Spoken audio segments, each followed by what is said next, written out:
this video, I'm gonna show you the first things that you should do after setting up your Samsung Galaxy Z Fold 7.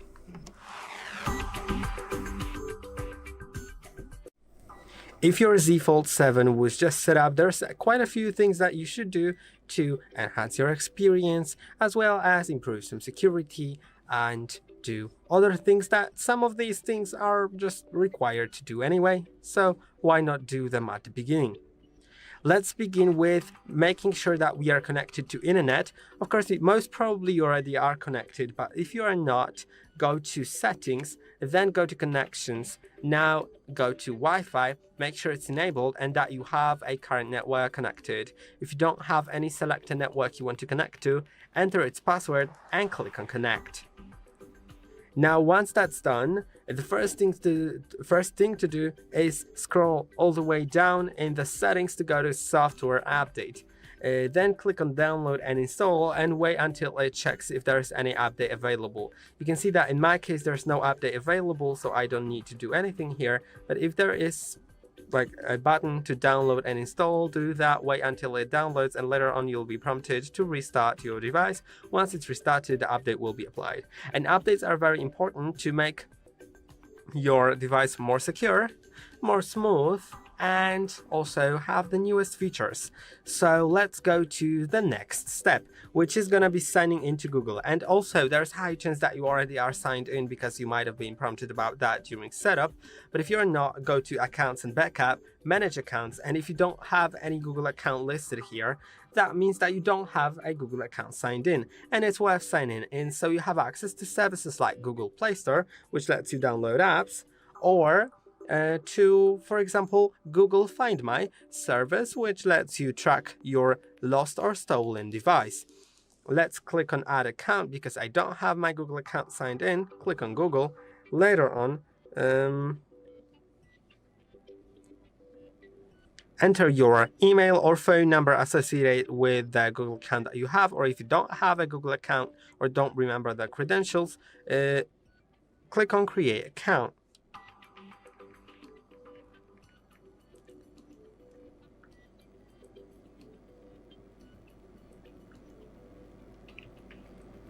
Then go further and enter the password, which I'm of course gonna do off camera. Now you'll need to agree to Google Terms of Service, Google Play Terms of Service, and the privacy policy. So I'll click on I agree and then wait a moment until it loads. Later on it'll ask you if you want to backup your device's data.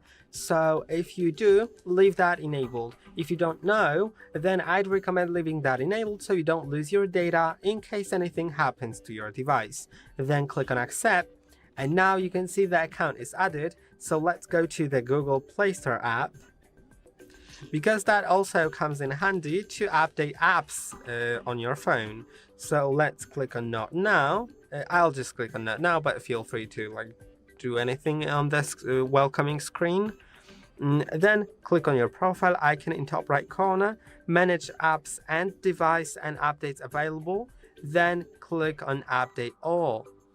And updating apps is important for the very same reason as updating your phone, but also some apps just won't work without an update. So it's also worth doing that for that matter. Now, let's go to the next step, which is setting up our screen lock and biometrics, like the fingerprint. Let's go to settings app, then go to the, it'll be in the, I believe, lock screen and AOD, right. Then if screen lock and biometrics says either none or swipe, that means that everyone can access your device because you don't have any password on your device, right? You can see when I lock it, if I were to unlock it, I can just swipe up and it's not really secure.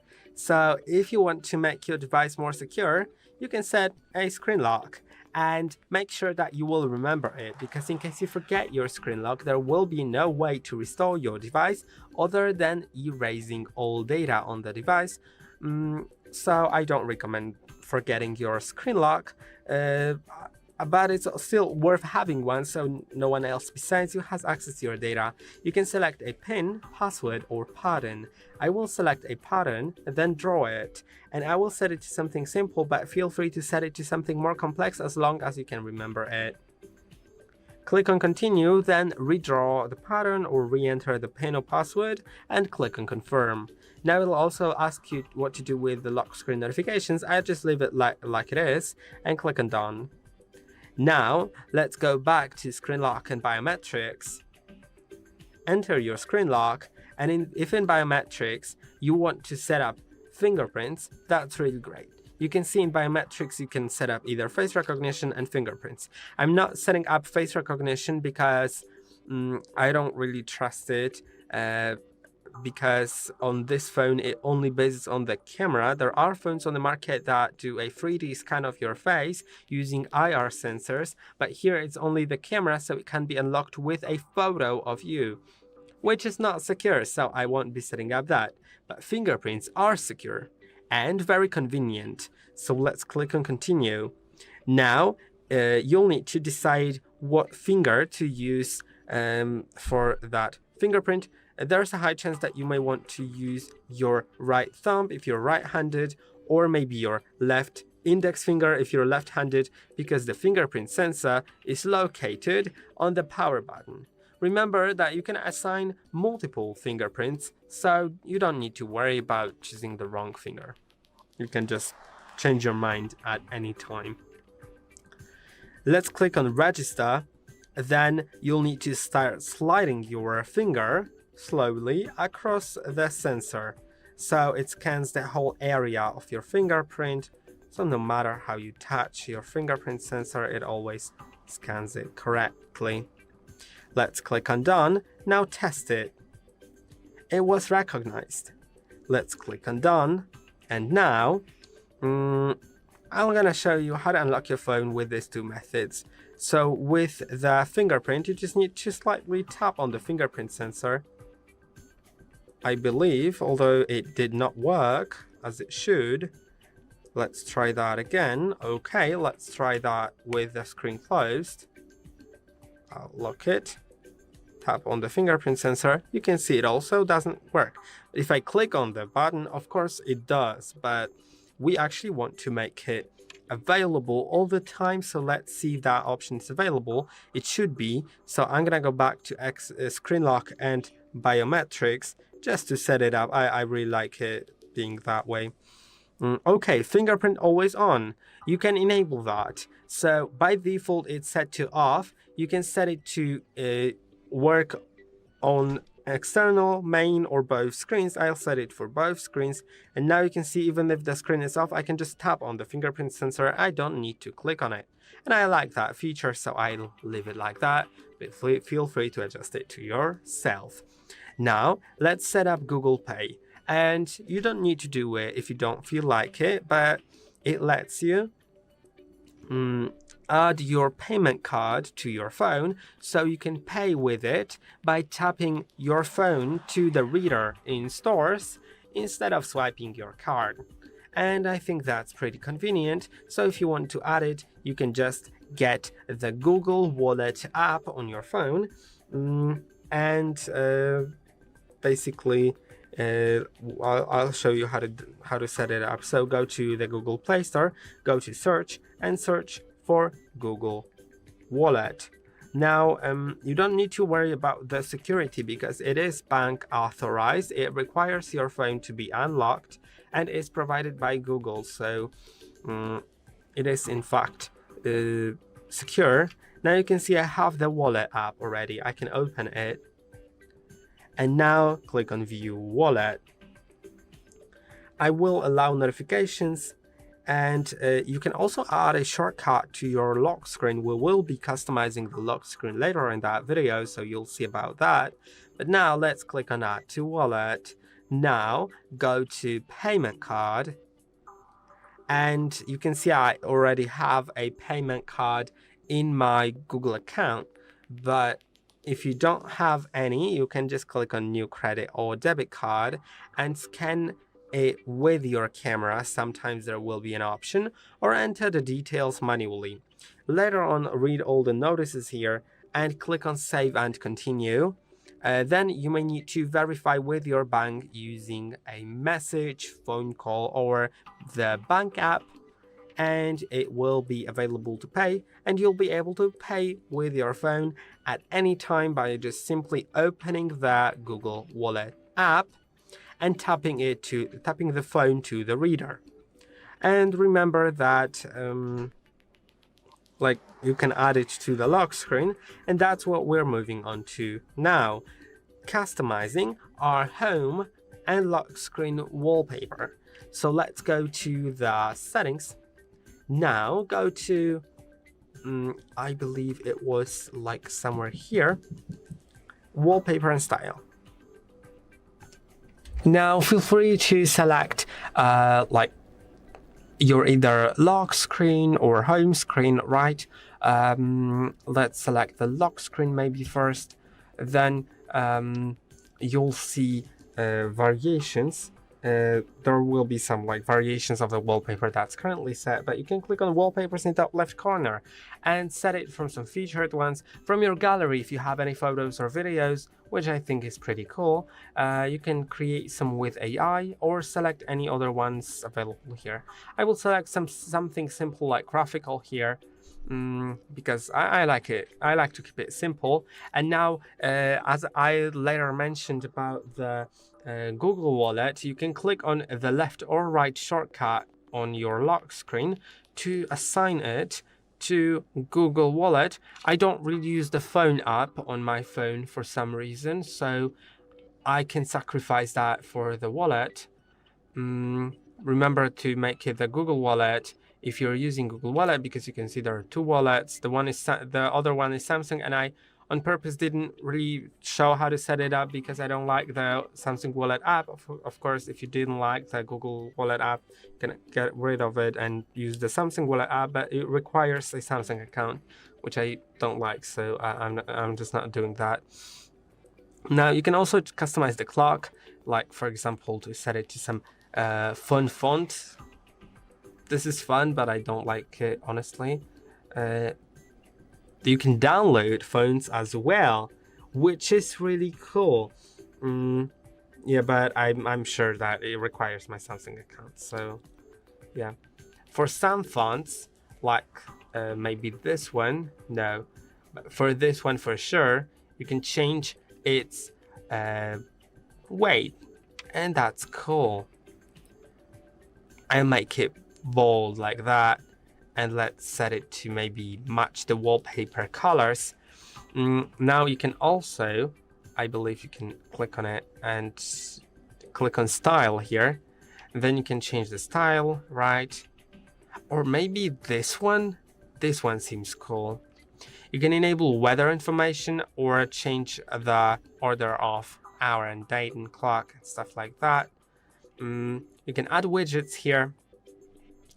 I will maybe add one, like let's add the weather, and I'll just add like the bigger widget of the weather.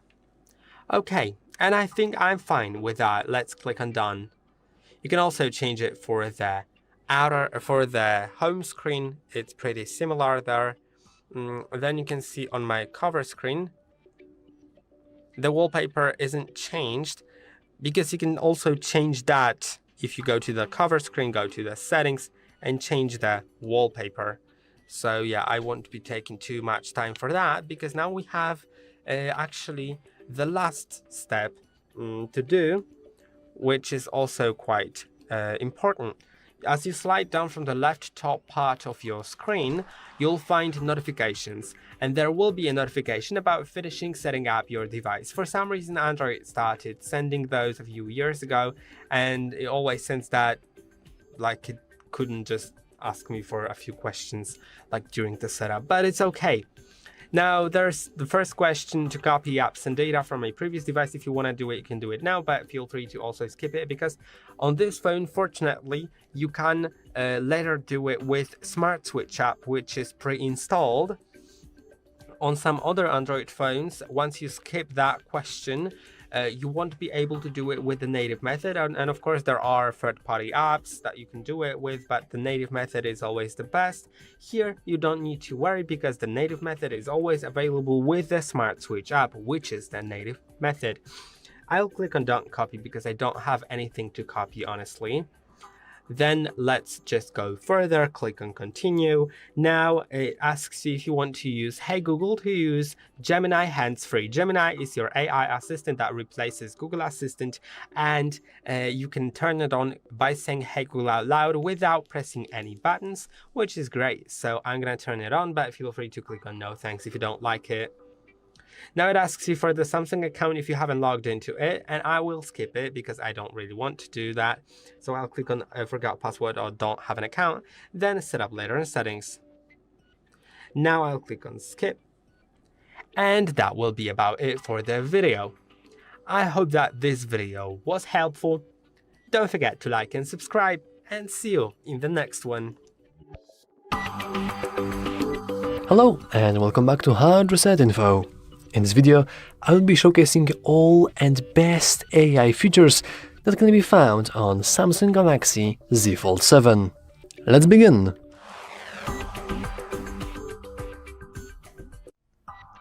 Luckily for us, there is a nice list of every single AI feature, and you can find it inside Settings under Galaxy AI.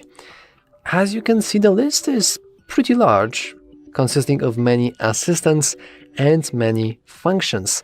For example, we have some sort of call assist, writing assist, interpreter, note assist, transcribe assist, and many other assists. But that would be boring if I would just read it out loud. So instead, I will use another function, not really Samsung related, but a very nice Gemini update. I will activate Gemini via the power button shortcut, and I will talk to it for a moment. You will notice that it will actually remember what I said before, and we can have a nice conversation with a very cool way that he will basically see what I'm doing on my screen. Let me show you.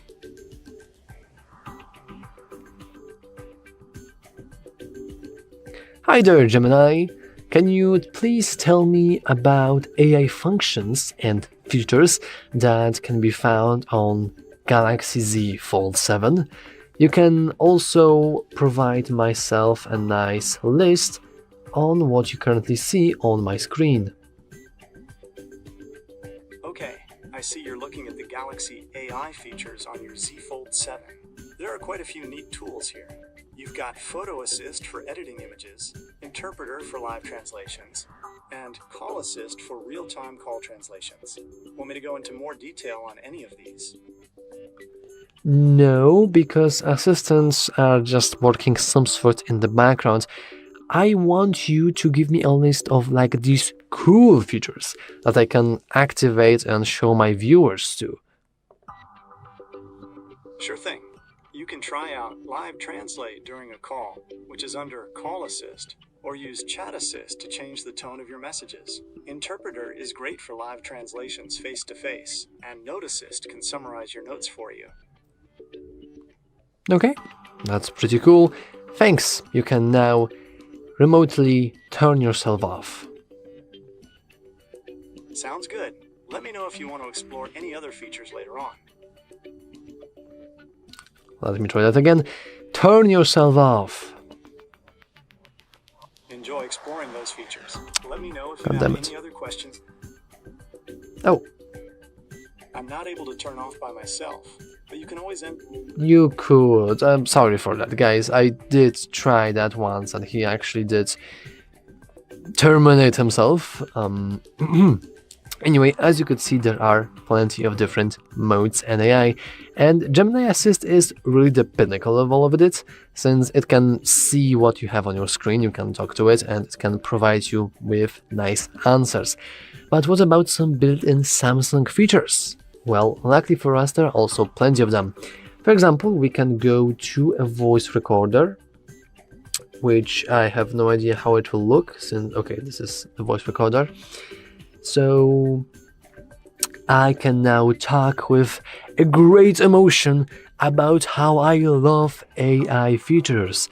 especially on Samsung Galaxy Z Fold 7. I love AI features so much that I will record a recorder, and perchance a little AI summary will summarize what I will say. Who could guess what I will do now? So I will call it I love AI. Let's go save. So first of all, the very first things, the transcription, but you will notice that there's something weird with transcription. And the problem with transcription is that if we go with transcribe, it will actually transcribe it into Dutch, not into English. I have no idea why. I did try to change it. I have no idea how to change it. Edit transcript text. No, because this will... No. This is not what we want to do. I have no idea. To be honest, I have no idea. Maybe it's something with like the Samsung settings. Could be. Not exactly sure. But anyway, we can go with AI tool, and we can, for example, remove noise. I didn't really make much of noise, but if you want to learn more about removing noise from recordings and videos, I have a whole video dedicated onto that. But what we're interested in is we can, for example, summarize. We can go with... Oh no, let's turn it off. Okay, I'm, to be honest, disappointed. I cannot really summarize. I'm disappointed. I don't think it would even show me anything important, because as you can see, the transcription is in Dutch, which is still so funny to me. But anyway, let's do something cooler. Let's take a photo. We can take a photo of, for example, a nice family of plants. So I will do this, and as you can see, we have this nice and beautiful family. I will move them slightly here, and I'm taking a beautiful photo on this beautiful family. So let's say that this is our photo. Of course, this is just a test. It could be any photo that you want, but let's now say that a little tragedy struck this little family of plants. And what do I mean by this? Well, let's say that the pink plant cheated on the green plant and is now banned from the family. What we want to do? Well, we want to remove the pink plant. We don't like cheaters, so let's go with the AI button tool, and let's go with Generative Edit. We can, for example, sketch and outline the little pink plant, and we can hit eraser to remove her. Now, let's simply hit generate, and we should see nothing. Only a mere shadow after a very bad cheater. Or even no shadow. There's no shadow at all. There is no cheater at all. The family photo is now here, and it's saved. As you can see, this is a very bad family photo, and this is nice, wholesome family photo. Of course, I did joke about here, but as you can see, with generative AI, you can remove everything here, not only objects. This also should work on people, so there's no way that you'll have your selfie ruined by some random guy in the background, because you can just do this, you can erase him, and he's gone. Also, we also have the funny thing. Let me go with another photo. Let's go with this one. In the generative AI, we have sketch to image, and technically we could draw anything you want to generate in our image. So let's say we want to reunite our family. So let's go with a drawing. I will do this, or actually let's try to do even better. So I will do with a little perspective. So I have this, and let's go with a beautiful plant here.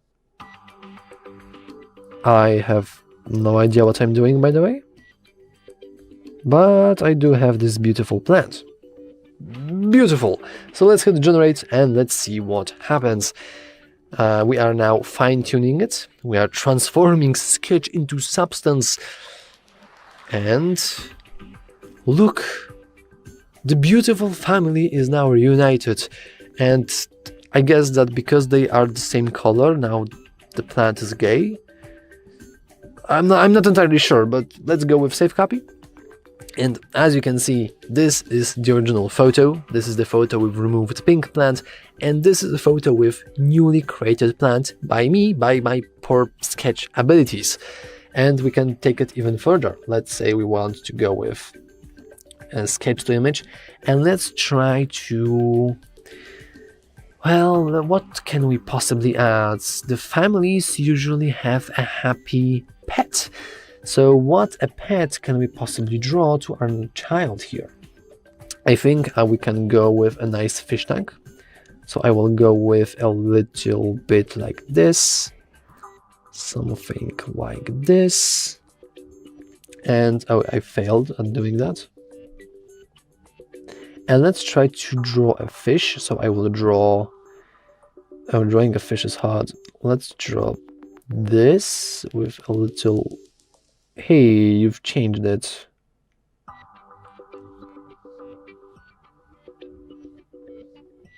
Okay. Does it look like fish to you? I have no idea. But let's see what AI will do to it. I'm actually going to laugh very hard if this will actually get transformed into a nice fish tank.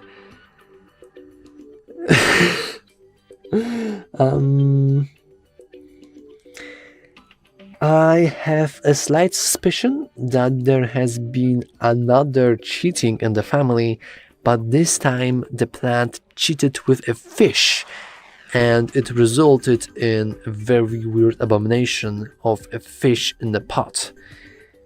Almost reminds me of fish in a birdcage. But let's ignore that. Let's save a copy, and let's maybe leave that poor family, because I believe we traumatized it enough. I hope so. But of course there are many more stuff. To be honest, the video is getting pretty long, so I will quickly only show you the notes. Not in the Samsung, not in the notes. The notes that can be found. I forgot where the notes are. Oh, here are the notes, sorry. So we can create a new note, and we can start typing in something. So for example, we can go with resignation letter. And let's go with, for example, I'm out here. Oh, actually, let's go with cheers. Beautiful. Actually, this should be the title, so let's go with resignation letter. I almost know how to type. So we have our resignation letter. As you can see, it is very official. It totally is how you should write anything here. So we could try to search for a little AI icon, which is right here. And as you can see, we have the ability to auto-format it. We could summarize it, but I guess, yeah, we can't really, because it's way too short. So instead, let's go with spelling and grammar. And as you can see, it did help me. So outa here isn't very official way of saying it should be out of here, but I'm not going to bother with that. And we can also have the ability to auto-format it with header and bullet or meeting notes. None of this actually applies to our case here, and we can also translate it to a different language, like Polish, for example.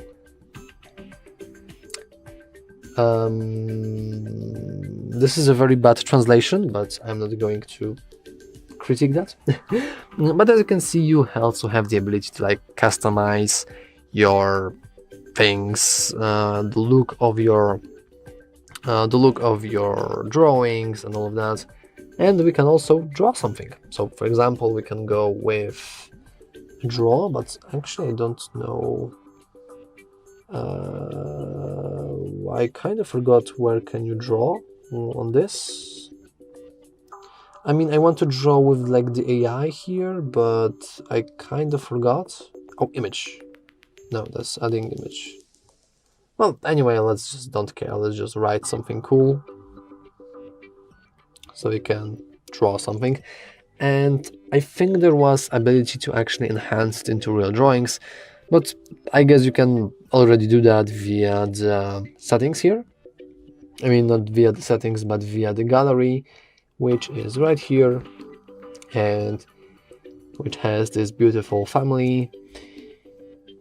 Okay, I will also add one more little thing here, because I really want to see what will happen. I will add a human. So let's go with something like this. So I will add a little smiley icon with a face. So we can have our little human with hands here. I hope this will notice that these are hands. And with legs, which also looks like a mermaid, so I will change it to like this or this. Beautiful. And let's hit generate. Let's see what will happen. I have no idea what will happen, but that's pretty cool feature. That's very I'm disappointed, to be honest. This is very basic human. This is like an icon. Could be better. Well, let's save copy. Let's say that's a toy for the little baby plant with its brother. Actually, it kind of reminds me of Gumball and Darwin. Darwin is also a... Anyway, let's end this video now, okay? Let's end this video now. As you can see, there are plenty of different AI features. Once again, if you want to see a whole list of them, you can go to Settings, Galaxy AI, and here you have many different photos and many different AI features that are not only for photos, they're also drawing. Hey, I tried to use it. I have no idea how I didn't use it. That's pretty sad. But as you can see, this is how you can do it. So yeah, that's all for this video.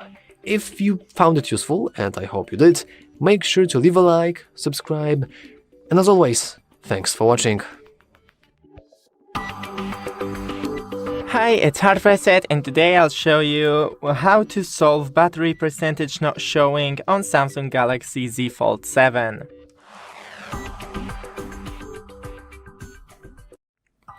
Open the settings, then go into the battery, scroll down to show battery percentage and enable. And that's it. Don't forget to leave a like and see you in the next one. Hi, it's HardReset, and today I'll show you how to fix Ghost Touch problem on Samsung Galaxy Z Fold 7.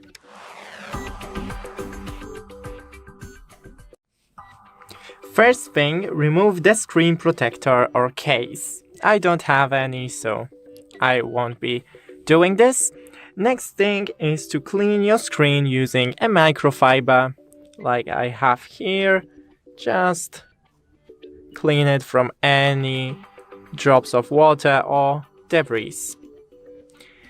Next thing you can do is go to the settings, display, scroll down to touch sensitivity and disable it, and accidental touch protection enable. And that's it. Don't forget to leave a like and see you in the next one.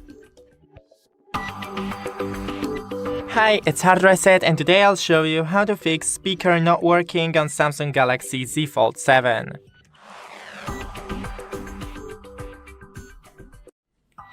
So first, unlock our phone, then make sure that the volume is up, that you don't have anything muted. Then you can clean the speaker that is right in here and right on the top with soft brush or compressed air. Just don't use any metallic tools. Then disable the Bluetooth, because you may have something connected that you play the music from. And that's pretty much it. Don't forget to leave a like and see you in the next one. Hi, it's HardReset, and today I'll show you how to fix Wi-Fi not working on Samsung Galaxy Z Fold 7.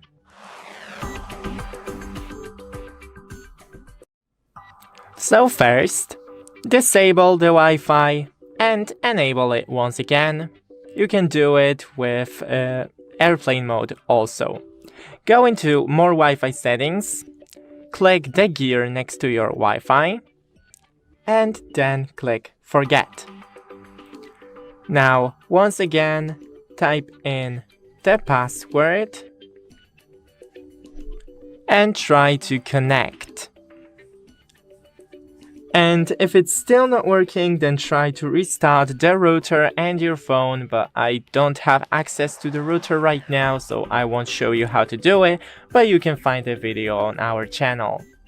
Thanks for watching, don't forget to leave a like, and see you in the next one.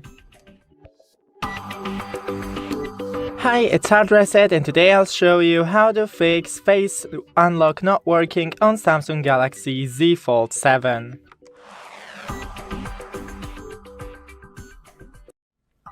So first what you can do is take a microfiber and clean your camera lens that is right in here on the top of your screen. Then go into the settings, lock screen and AOD, screen unlock and biometrics, type in your password, face recognition, remove face data, and register face once again, and make sure that you have a good lighting during the setup and use of your face recognition. Thanks for watching, don't forget to leave a like, and see you in the next one. Hi, it's HardReset, and today I'll show you what to do if your touchscreen is not responding on Samsung Galaxy Z Fold 7.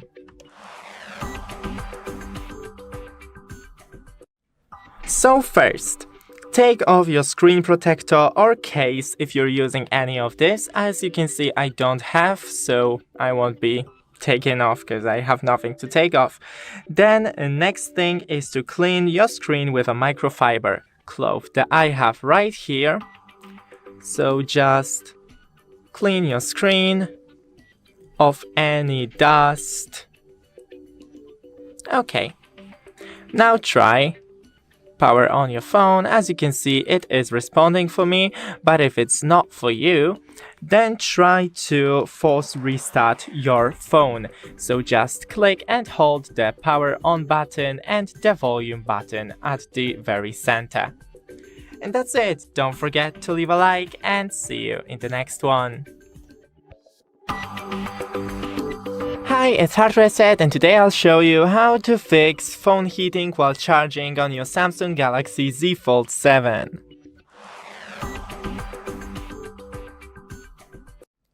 So first things first, it is completely normal for your phone to heat while charging, especially when you're using a fast charge, but we can minimize that. So first, unlock your phone and close all the background apps. Next thing is to use original charger and cable. Then remove the case if you have one. I don't have any case on my phone, so I have nothing to take off, but if you do, then take your case off. Charge in a cool and ventilated area and avoid using your phone while charging. Just leave it on the nightstand and let it charge properly. Thanks for watching, don't forget to leave a like, and see you in the next one. Hi, it's HardReset, and today I'll show you how to fix Bluetooth not connecting on Samsung Galaxy Z Fold 7.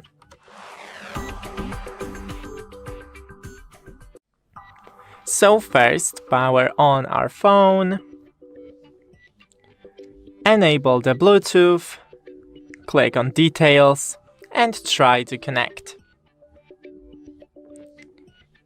As you can see, it's trying to connect, click Pair. And if it's not connected, just paired, then try to disable the Bluetooth and enable it once again. Then click on this gear next to your phone and click Unpair. Now try to connect once again.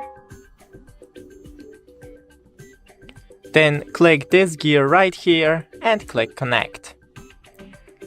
And that's it. Don't forget to leave a like and see you in the next one. Hi, it's HardReset and today I'll show you how to fix low volume on Samsung Galaxy Z Fold 7.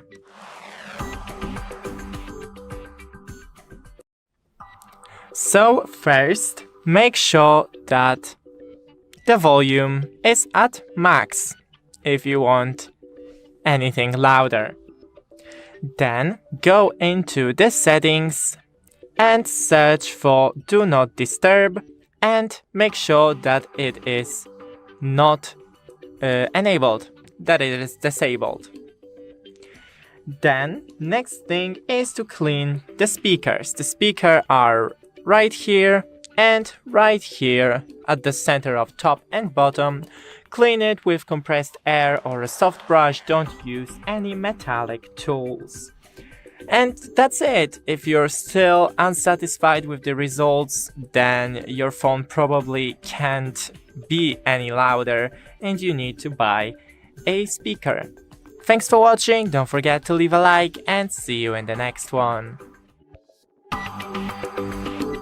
Hi, it's HardReset and today I'll show you how to fix microphone not working on Samsung Galaxy Z Fold 7.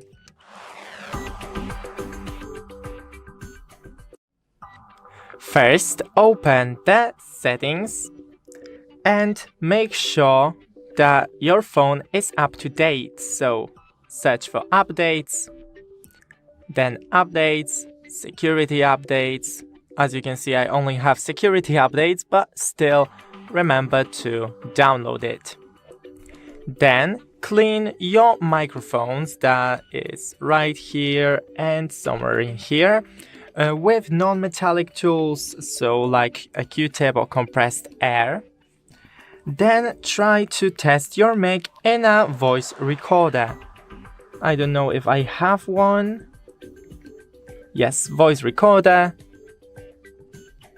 So I need to set up it first, allow, and test your microphone. Thanks for watching, don't forget to leave a like and see you in the next one. Hi, it's HardReset and today I'll show you how to improve battery life on Samsung Galaxy Z Fold 7.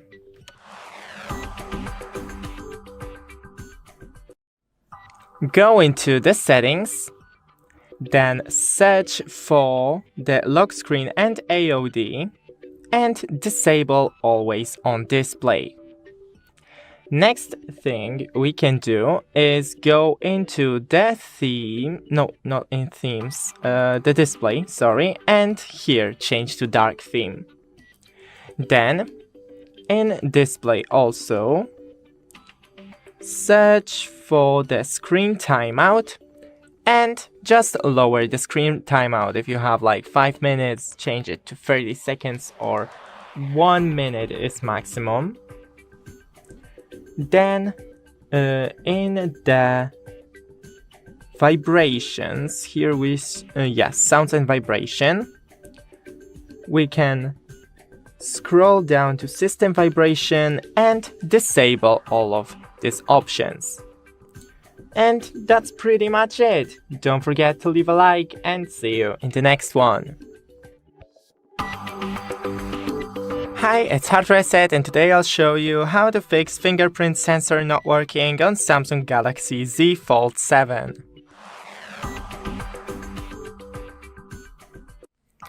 So first, clean your fingerprint port. You can do it with soft brush or like me, with a microfiber. Just don't use any metallic tools. I don't even know what you can use metallic, but don't. Then clean your fingers. Like, just brush it. And now try. So we're gonna try. And it's working, as you can see. But if it's not working for you, then just unlock it with any other way.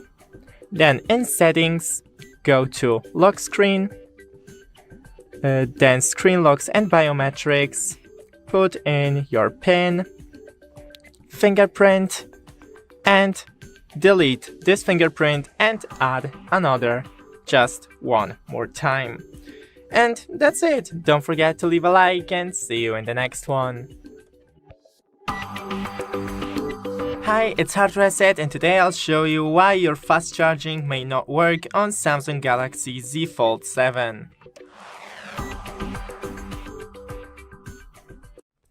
So first thing, go into the settings of your phone and battery. Scroll down to charging settings and make sure that the fast charging is enabled. Then check your cable, just if it's not broken in any way, because it may affect the charging. Next, here we have the charging port, so make sure that it is cleaned. You can clean it with compressed air or Q-tips or wooden sticks, but don't use the metallic tools. And that's pretty much it. You can check the charger and outlet with another phone, or you can check another charger and outlet to this phone if it's working. That's it. Don't forget to leave a like and see you in the next one. Hi, it's HardReset, and today I'll show you how to fix headphones not detected on Samsung Galaxy Z Fold 7.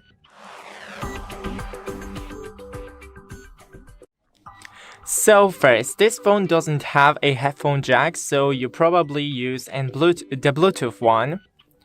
So make sure that you have your volume up, because the headphones may be connected, but you don't hear anything because of the volume. Next thing is to restart your phone. Just simply restart it. Try with another pair of headphones and check the audio settings in settings. Then right here in sounds and vibration, system sounds, make sure that it is not muted. The same with all the volumes. And that's pretty much it. If you're using the headphones, for example, connected with USB-C, then try to clean that port that is right in here with compressed air or Q-tips or soft brush. Just don't use any metallic tools. Thanks for watching. Don't forget to leave a like and see you in the next one. Hello and welcome back to HardReset.Info. In this video, I will show you how to fix any issues related to auto brightness on Samsung Galaxy Z Fold 7.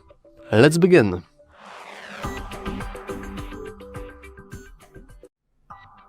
And we can begin by simply heading into the settings. Then you want to scroll down a little, head into display, and simply make sure that your adaptive brightness is enabled.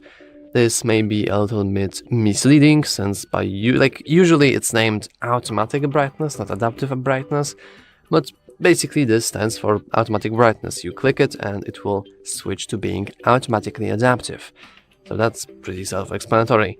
But what if it's still not working? Maybe you do have it enabled, but it doesn't really increase or nor decrease your brightness. What to do then? Well, I would advise you to just reboot your device. You can do that by expanding your control center, clicking the power icon in the top right corner, and simply hitting restart and restart once again. I know that this may seem kind of silly, but trust me, whenever you reboot your device, you're not only rebooting the hardware, but software as well. And speaking of hardware, I do of course mean the sensors near your camera that are responsible for detecting the level of bright around you. So yeah, that's all for this video. If you found it useful, make sure to leave a like, subscribe, and as always, thanks for watching. Hi, it's HardReset, and today I'll show you how to fix battery drain problem on Samsung Galaxy Z Fold 7.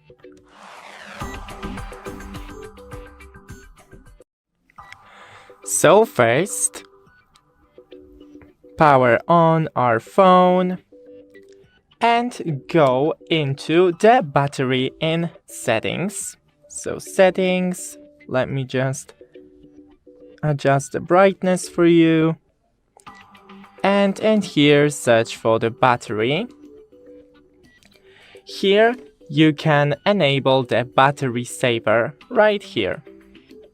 It automatically changes your theme to the dark and it saves a lot of battery. Next thing is to adjust the screen brightness like I just did. Now, back into the quick settings, you can disable the Wi-Fi, the Bluetooth, here the location, mobile hotspot, mobile data, and NFC, but I don't see it right in here. And also you can enable the airplane mode. Just make sure that you disable the things that you're not currently using, so because if you're scrolling on your social media and just disable the mobile data, it won't work. And that's it. Don't forget to leave a like and see you in the next one. Hi, it's HardReset, and today I'll show you how to fix no sound during calls on Samsung Galaxy Z Fold 7.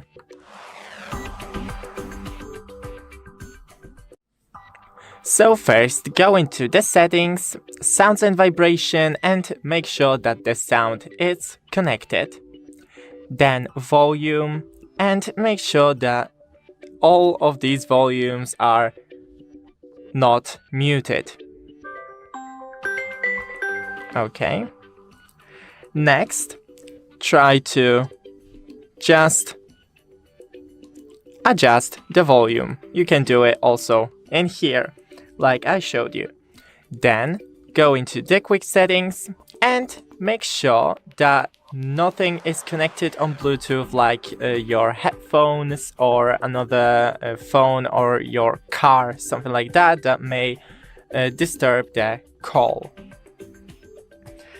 You can clean the earpiece with a soft brush or compressed air. Just don't use any metallic tools at all.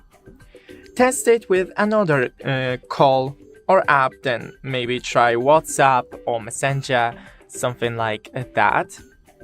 Try to restart your phone, and if it's still not working, then you probably need to go into a GMS center. Thanks for watching, don't forget to leave a like, and see you in the next one. Hello, in this video I'm gonna show you how to exit the mirror mode in Samsung Galaxy Z Fold 7 on Samsung DeX.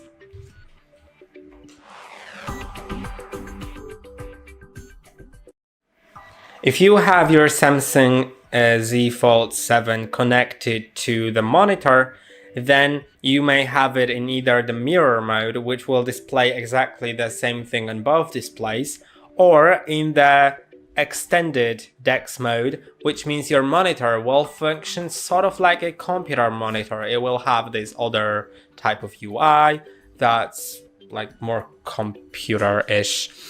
And if you want to like switch to that computer-ish type, go to settings on your phone, then go to connected devices, Samsung DeX, connected display, and go to extended. Now you can see that both displays display this like different things. Now I can open a touchpad on my phone by clicking on this button in bottom left corner, this rectangular one, or if you don't have it, slide down from the left top part of your screen to find different, like there will be a notification about opening the touchpad if you don't have the button in the bottom left corner. Now I can use my phone as a touchpad And like when there's a place to type something in, a keyboard will open on my phone, so I can also type that in. And I hope that this video was helpful. Don't forget to like and subscribe. See you in the next one. Hello, in this video I'm gonna show you how to open mirror mode on your Samsung Galaxy Z Fold 7 during DeX mode.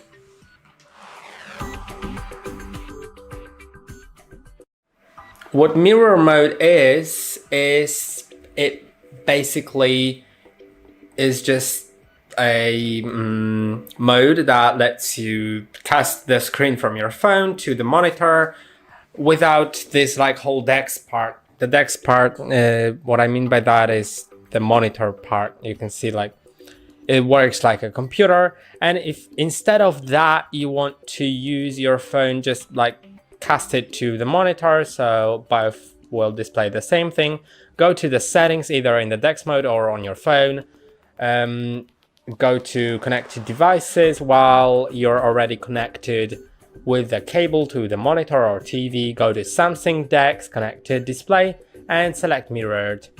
Now you can see that on both displays there is the same thing being displayed.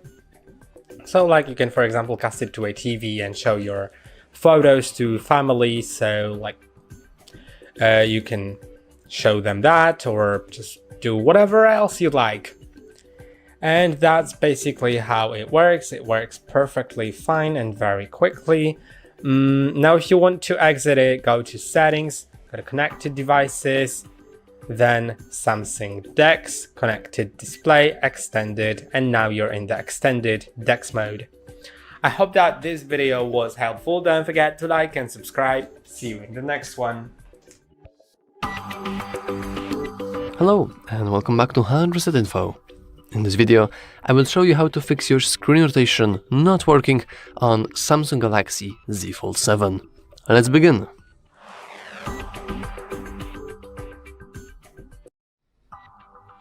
And we can begin by simply checking if we have our auto rotation enabled. We can do that by simply expanding our control sensor. By default, you want to do it from the right side. As you can see, here we have our portrait mode. Currently, it is not locked in. So if we would go to any application that supports both modes, which let's say is a calculator, and I will try to rotate my device, you will see that nothing is really happening. However, we do have a little icon. With this icon, we can manually switch the rotation. But of course, we don't want to do it manually. We want to do it automatically. So, what we want to do is we want to simply go here, and now we are now in auto rotation mode. So, whenever we try to rotate our phone, it's working without any issues. And of course, this should also work on the mode with our phone being flipped. So let's try to locate our calculator once again. We have our calculator like this, and of course it also rotates without any issues. So yeah, that's all for this video. If you found it useful, make sure to leave a like, subscribe, and as always, thanks for watching. Hello everybody, welcome back to HardReset.Info channel. In today's video, I'll show you how to easily use your writing assist on your Samsung Galaxy Z Fold 7.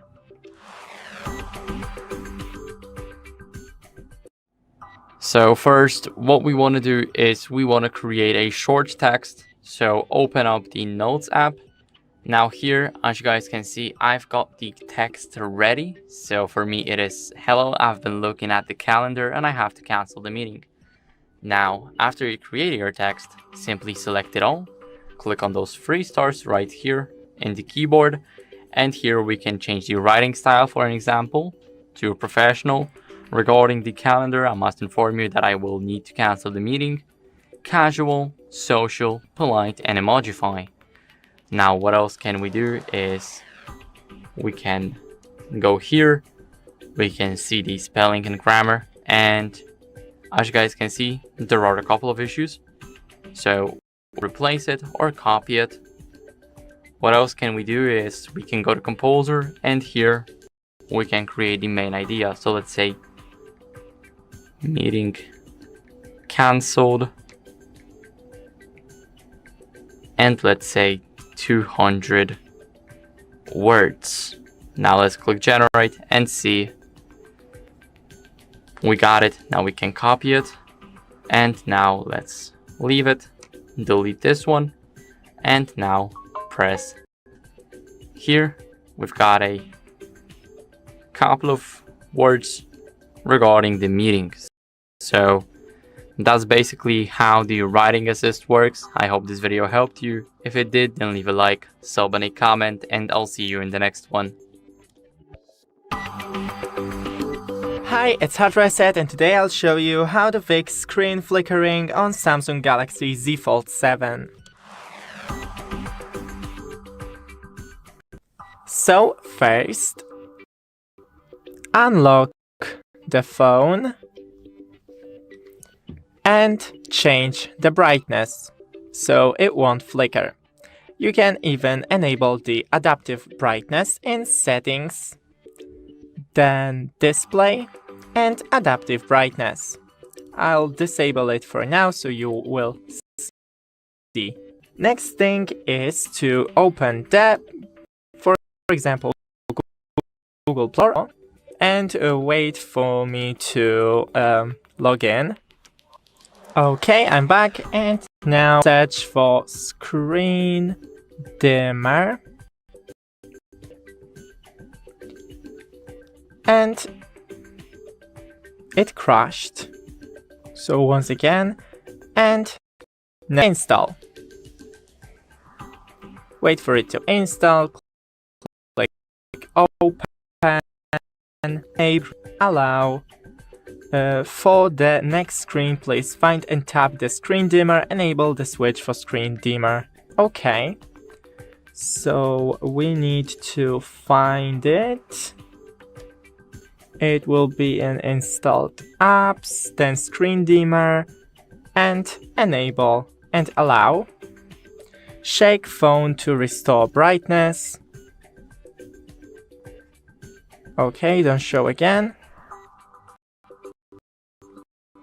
And now enable the screen dimmer. And that's it. Don't forget to leave a like and see you in the next one. Hello everybody, welcome back to HardReset.Info channel. In today's video, I'll show you how easily you guys circle to search on your Galaxy Z Fold 7.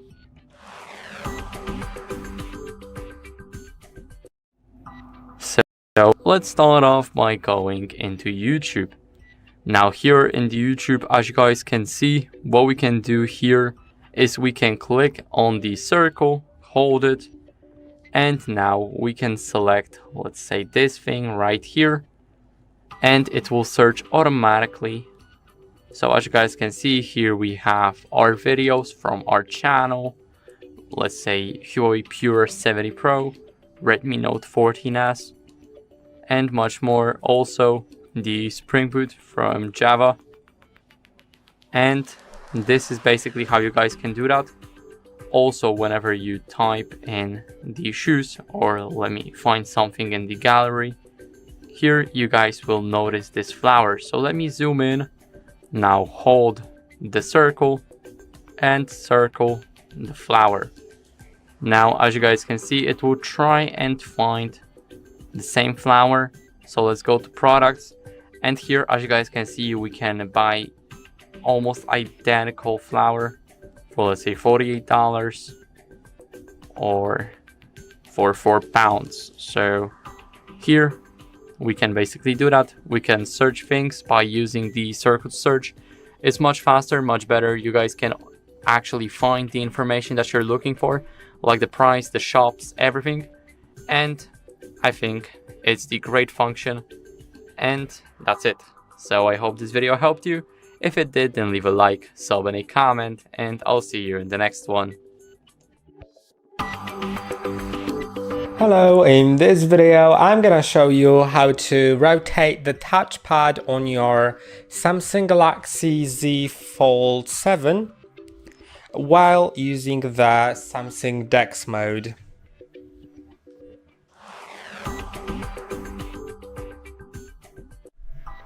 If you want to rotate the touchpad, first open the touchpad by either clicking on this rectangular button in the most bottom left corner, or go to a notification if you don't have the button in the corner.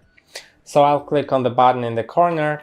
Now you can see I have the touchpad open. If I move my finger across it, it moves on the monitor. And if you have auto rotation enabled, you can simply rotate the phone and it'll rotate the touchpad. I know you can't see anything here. There's just some very little lines here.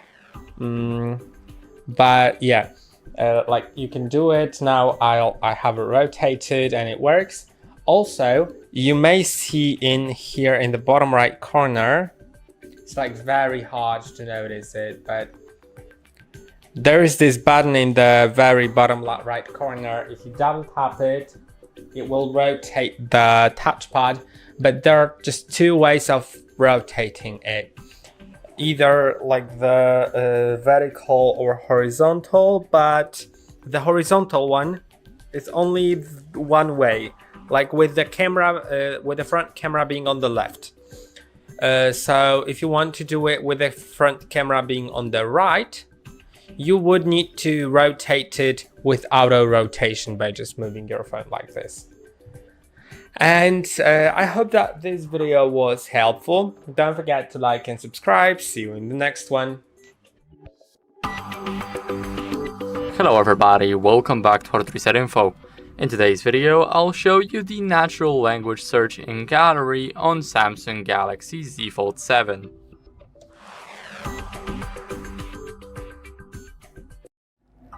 So as you guys can see, I've got my Z Fold here. Now what we want to do is open up the gallery, and after we open the gallery we need to go over here. Here's the main page.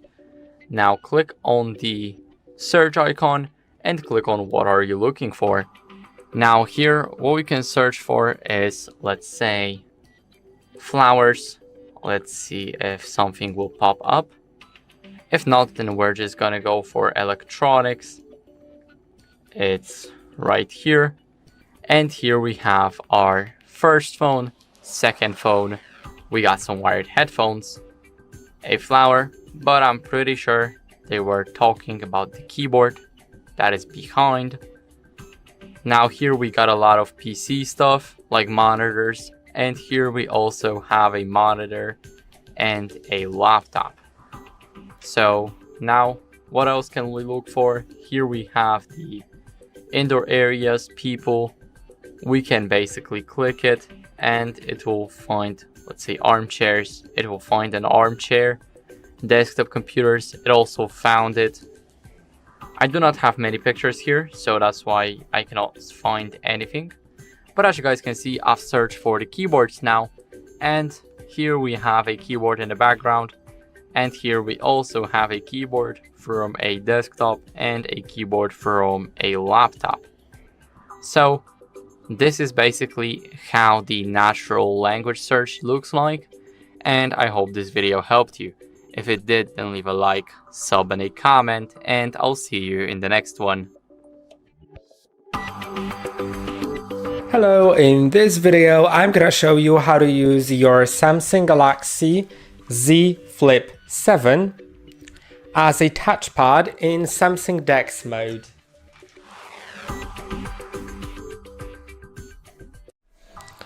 If you have your Samsung Galaxy Z Fold 7 connected to your monitor for Z Flip, you can simply go to the phone, then either in the bottom left corner you'll see this rectangular button which you can click on to open the touchpad, or if you don't have this button, just slide down from the left top part of the screen.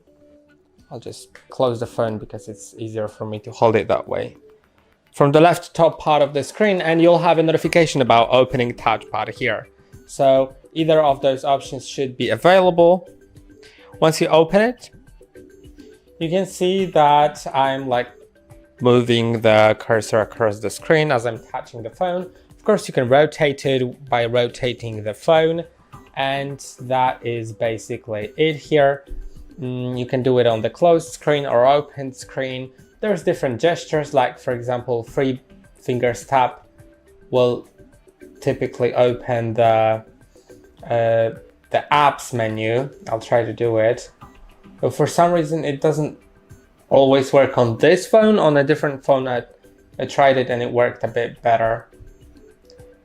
This one doesn't seem to like my gestures. Yeah, but you can see it does work, and there is a video on our channel on like all the gestures in the touchpad in Samsung DeX on this phone, so you can also check that out. And I hope that this video was helpful. Don't forget to like and subscribe, and see you in the next one. Hello everybody, welcome back to HardReset.Info channel. In today's video, I'll show you how audio eraser works on Samsung Galaxy Z Fold 7.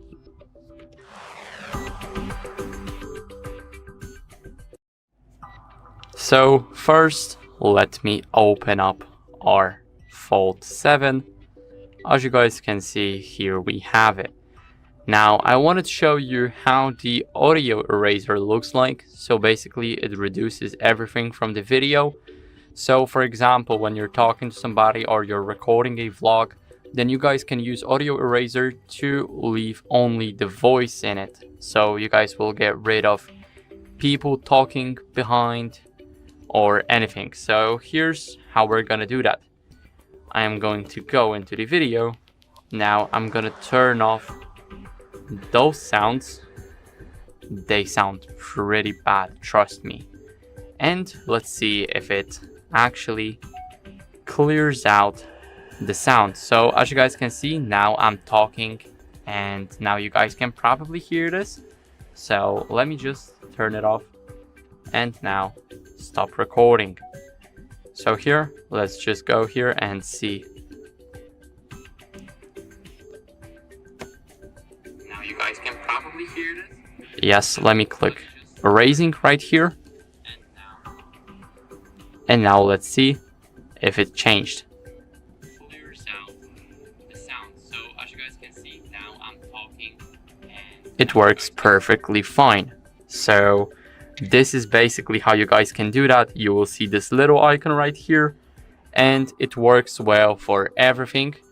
The only flaw is when you're talking and there's something going on in the background, then of course you guys will hear it definitely, but it still works perfectly fine. And I think this deserves a bit more attention. I think this is the best function on the phone. So that's basically it. I hope this video helped you. If it did, then leave a like, sub, and a comment, and I'll see you in the next one. Hello everybody, welcome back to HardReset.Info. In today's video, I'll show you the now brief on Samsung Galaxy Z Fold 7.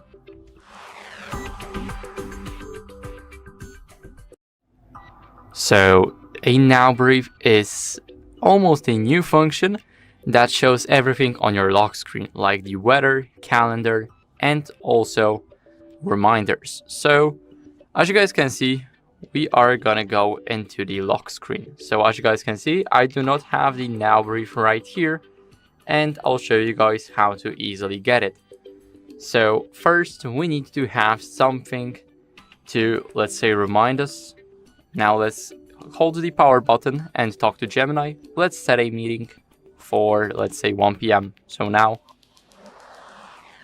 set a reminder for a meeting at 1 p.m. And as you guys can see, now we've got our meeting right here at 1 p.m. And now what we can do is we can lock the screen, and here we will have the now brief. So basically something has to happen in the phone. And now after we got it, what we can do is we can click it, here we will see the meetings, everything like our reminders and calendars. And here we will have the weather for our city. Also here we've got the recommended playlist we might enjoy today. And here we can check out the videos. So as you guys can see, here's HardReset.Info and HardReset.Info. So also we can use the voice here. And this is basically how it works. Now we can close it. And whenever we try and go back, it just won't be there. So now here we also have it. And when we open up the sidebar and click the Now Brief, we will also have it. So there are multiple ways to get in. And that's basically how the Now Brief works. I hope this video was helpful. If it wasn't, leave a like, sub and a comment, and I'll see you in the next one. Bye. Hello, in this video I'm gonna show you how to charge your phone, your Samsung Galaxy Z Fold 7 during DeX mode.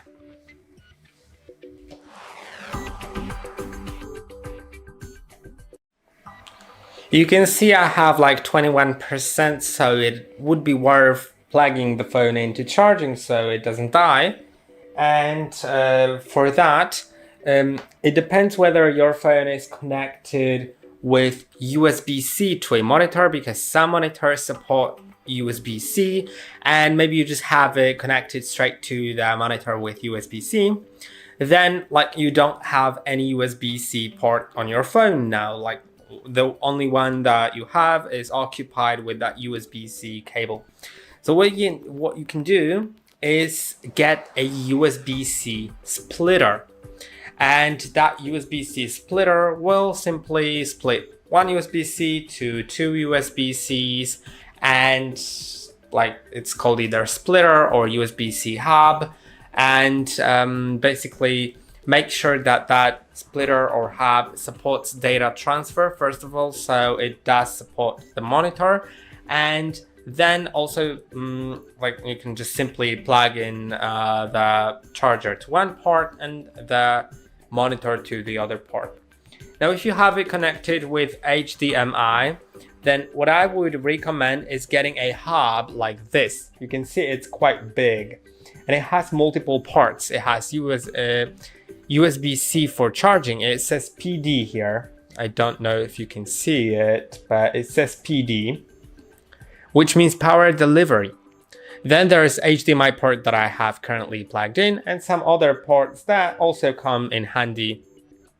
But the most important is that I have at least one HDMI, so I can connect it to the monitor, and at least one USB-C port that supports power delivery, so I can charge the phone.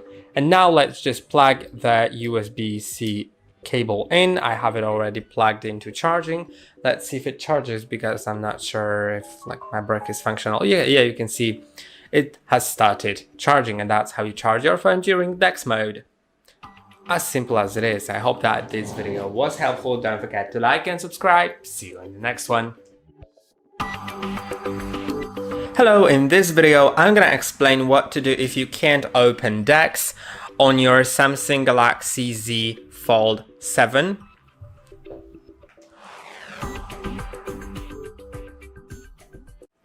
So if you can't open DeX, there are two like different ways of being unable to open DeX. Let's talk about the easier to fix one first. This is the one that like technically you can see the screen on like both your phone and your monitor if you're connected to the monitor, and it's like a very easy fix. If you can see the same screen on both devices, just go to Settings app, then go to Connected Devices and go to Samsung DeX. Now go to Connected Display and select Extended. Now you're in the classic DeX mode with your monitor being sort of like computer-ish. You can also open touchpad on your phone by clicking on this rectangular icon in bottom left corner if you have it, or if you don't have this rectangular icon, you can also just slide down from the left top part of your screen to open notifications, and in notifications you'll see all of that. Now let's talk about the moment like when there's nothing being displayed on the monitor and your phone doesn't recognize the monitor as the DeX. So first of all, make sure that your monitor is enabled and that the correct source is selected. Then make sure that the cable, if you're using USB-C connection, then make sure that the USB-C, because you can connect your phone to the monitor with USB-C if your monitor supports it. If your cable, your USB-C cable doesn't support data transfer, only for charging, then it just won't work, because some cables are only for charging. All cables are built differently, and there may be just that issue. So try getting a different USB-C cable that supports the data transfer, or also you may be using an adapter. Like I'm using an adapter right now. You can see this is what I have plugged into my phone, this big hub, and it has lots of different ports. One of them is HDMI, which is plugged in right here. The other one is USB-C for charging, so I can like do both at the same time. It's really convenient, and it won't work in case when like there is any damage to the HDMI cable, the hub doesn't work, so you may try getting a different hub or a different HDMI cable. Also seeing if your monitor works with a different device, like with a computer or a laptop. You may want to connect it with HDMI to like a different computer or laptop to see if it works at all.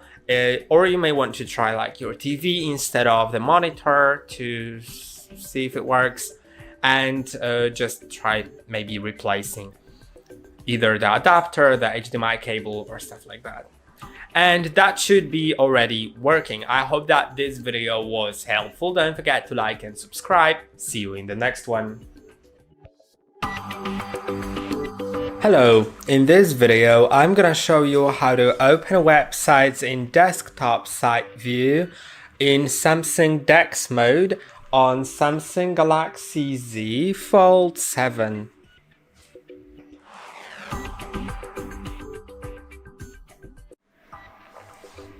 So if you go to, like, for example, Google Chrome and open any website, I'll just like go through the Google Chrome setup as always. Let's just go through that. No thanks. And then let's click on more. Got it. Okay. And now if you go to any website, like let's search for whatever, Samsung Z Fold, you can see that it opens in this sort of mobile view, but being stretched. I'll show you that once I reconnect to the Wi-Fi.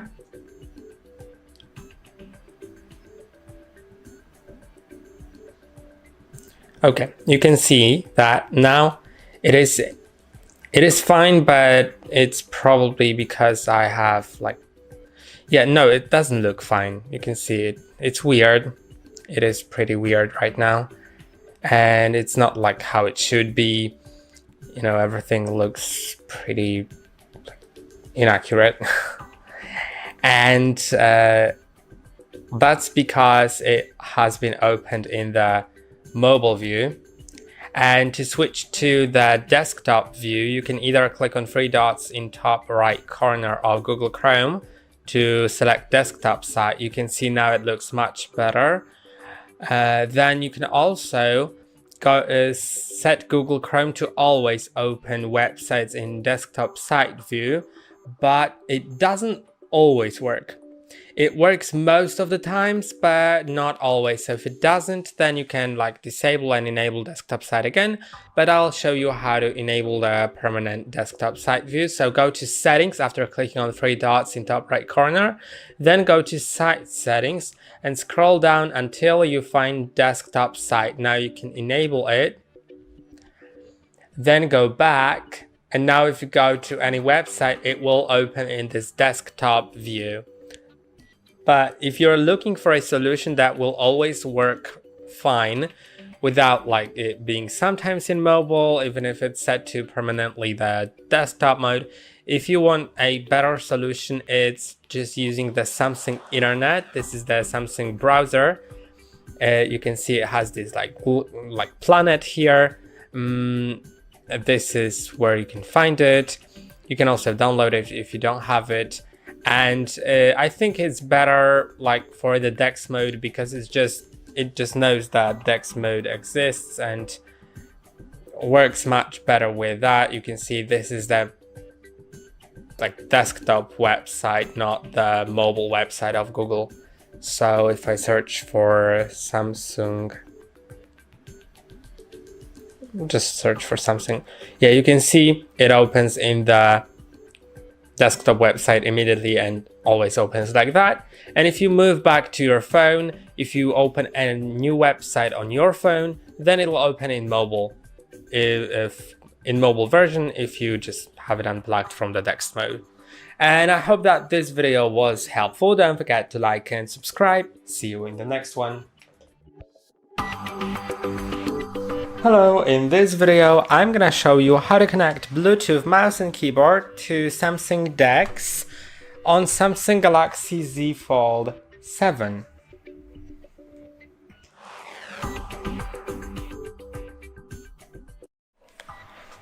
If you want to use the DeX mode with a Bluetooth mouse and or keyboard, because of course you don't have to, there's a way to use it without a mouse and keyboard by going to your phone and opening a touchpad by clicking on this button in bottom left corner, or if you don't have this button, sliding down from the left top part of your screen to see open touchpad notification. But I have this button, so I'll open it.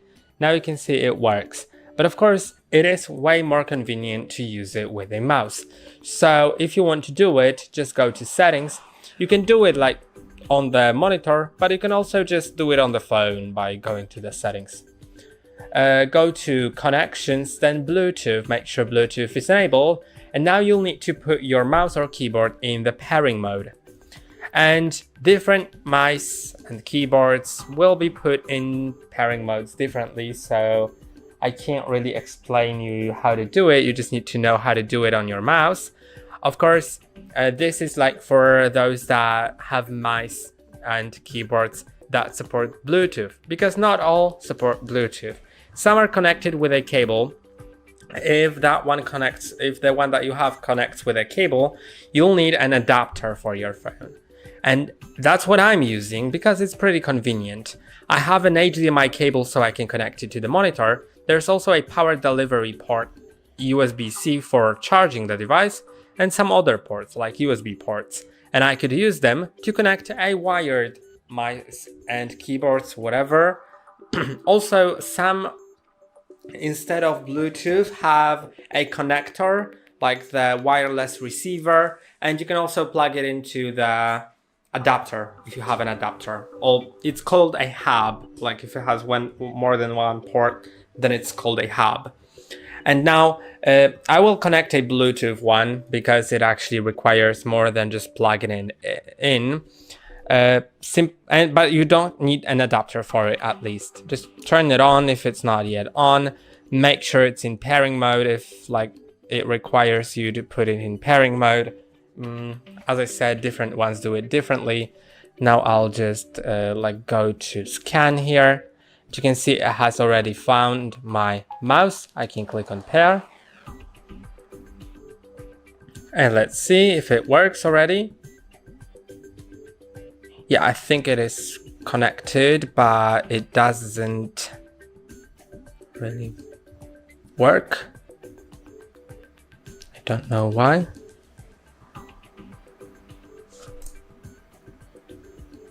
Yeah, it should be working by now already, but I'll just make extra sure that I've connected to the right one. And maybe let's go to connected devices, then Samsung DeX, mouse and trackpad, and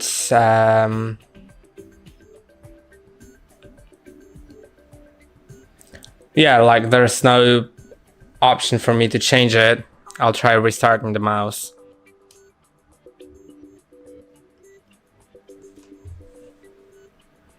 It is technically connected, so like it should be working in your case.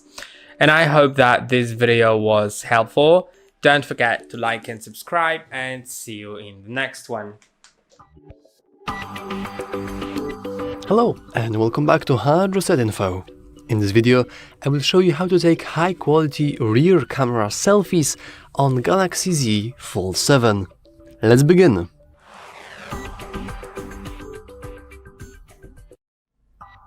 Okay, so let's say that you want to take a nice selfie. Now, obviously, on most phones, you would just open your camera application and simply switch the camera. Hi there. But that's pretty stupid. I mean, come on, you have a very powerful phone worth quite a lot of money with 200 megapixel camera. So let's actually put that camera into use. But before we do that, we first want to unfold our device. Just like that. And now you want to open your camera. So as you can see, we have our ability to take photos. And now, if you want to take a nice selfie of ourselves using this camera, which is the cool camera, we want to locate a little button here in the top right corner. As you can see, it looks like basically have a phone, and what it does, it will enable cover screen preview. So now if I will rotate my device, I will do a face reveal. Amazing! But as you can see, with that we have a nice way for us to take a cool photos with the rear camera. Hello there. But obviously, there is a pretty hard way for you to actually do that. Technically, we could swipe it, and now we have the ability to take photos with that, but we actually lose a lot on stability. So instead, I will rotate. Oh, that's funny. I will rotate my phone once again. I will enter settings by clicking these 4 dots in the left side and then hitting cog wheel icon. Now in here, we want to scroll down a little until we'll see a section called shooting methods. And here you have few options. By default, voice commands and show palm should be enabled, so technically speaking, you could do a photo, or in our case, a selfie, with a voice command like smile, cheese, capture or shoot, or showing palm. I will actually test both of these since I do think they are pretty funny. We could also enable floating shutter button, but I will disable it since it can be pretty annoying sometimes. Anyway, let's go once again. We want to open our camera settings on our inside screen, then enter this cover screen preview. Then we can rotate our device, so we have a nice way of previewing our photo. Now I can, for example, try to show a palm in order to do a nice selfie. So I will do something like this. And as you can see, that works without any issues. And if we would go back here, oh, actually we can just do this, which is pretty cool. And we have a nice high quality selfie. Look at this beautiful quality. Like, amazing. That's cool. That's so funny to me. Face reveal, let's go. But yeah, this is how you can actually use the rear camera, which is a very powerful camera, and use it for your good. Use it for making very high quality selfies, which is an option that's usually not available on other devices, especially if you do not have like a selfie stick or anything. So yeah, I hope that this tutorial helped you. Go on and do some crazy high quality selfies. And remember to like and subscribe. And as always, thanks for watching.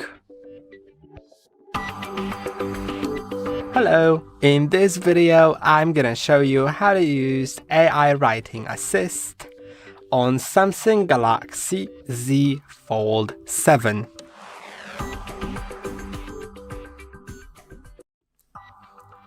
Writing Assist is an AI option that lets you, for example, change the tone of a message that you've written, for example, an email, or change the formatting, stuff like that. I think it's pretty useful. Let's go to, for example, the Notes app, but it works in other apps as well. Let's open it. Okay, let's just go through that. Okay. And now let's write something. So I'll write it first, then I'll show you what to do. Okay, now above the keyboard on the left side, you'll see these stars, which is the logo of Samsung AI. Now you can change spelling and grammar, writing style, or do a composer. Let's do writing style first. It'll start rewriting it, and this is the original way. Then you can go to professional and see the professional version, or the casual one. You can also select that, or go to social for social media. Of course, that isn't for social media, but if you're doing something for social media, I think that would be great, like post, for example. Then a polite version, Emojify, and stuff like that. Emojify is quite great for some people that like emojis. I will select professional. Let's replace it, and you can see it is there, right? It's really great. Now let's test out the other option, the composer. Click here, then click composer, then start by writing. You can select standard, email, social media, or comment, and professional, casual, or polite. I will select professional, and I will select email. Now I'll just create a prompt here and we'll generate it. Okay, you can see the word amount, the letter amount is limited to just 125, which is quite small, but most things can be fit within that limit. Let's generate it, and yeah, you can see it is here. So it's great, right? You can insert it, you can copy it, you can also refresh it to try again. I think the refreshed version is a bit better. And yeah, this is how it works. So it's great. Now let's go to the last one with the grammar. So I'll just write something with bad grammar. Okay, it was a pain for me to write something like this, but let's click here, then spelling and grammar. And yeah, you can see it is changed right now a little bit. Yeah, I'm not really I don't really understand why some things weren't changed that I was expecting it to change, but okay, it's fine. Besides this, I believe that it should be if you want, but never mind that. It's still better. It has the commas, it has the and it has the dot at the end. So I think that's great. I hope that the video was enjoyable. Don't forget to like and subscribe to our channel, and see you in the next one. Hi everyone, in front of me I've got a Samsung Galaxy Z Fold 7, and let me share with you how to fix app crashing.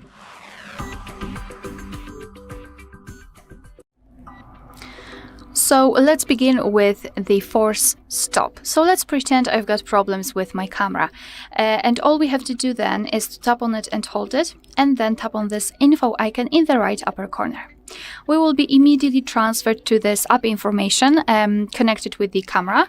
And first of all, I highly recommend to simply tap on force stop, because usually if the app is opened in the background, even though it is not visible in the recents, it might interfere and you may meet some problems. So first of all, the force stop. Confirm it with OK. It means that your device will completely turn off the camera, in my case, obviously. Then I highly recommend to go to this usage section and go to storage. Here we've got the section called cache, and basically those are junk files which are saved by your device, and sometimes they also might interfere and you will not be able to use your camera or any other app properly. So just tap on clear cache and your device will immediately remove everything. And after that, I highly recommend to restart your device. You do not need to use a special combination of keys. Just unroll the upper panel to open this control center and tap on this power off icon. Tap on it and then tap on restart, and your device will be automatically restarted.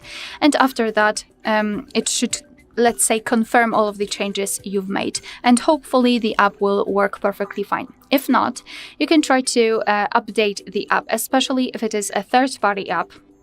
So first of all, we have to go to the Play Store. Make sure that you've got the internet connection because it is required.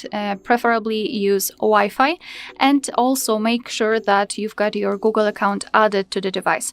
You can do it right after entering the Play Store. You can sign in or create the account. But if you're not sure how to do it, you can simply check our tutorial of how to add or remove a Google account in this specific device.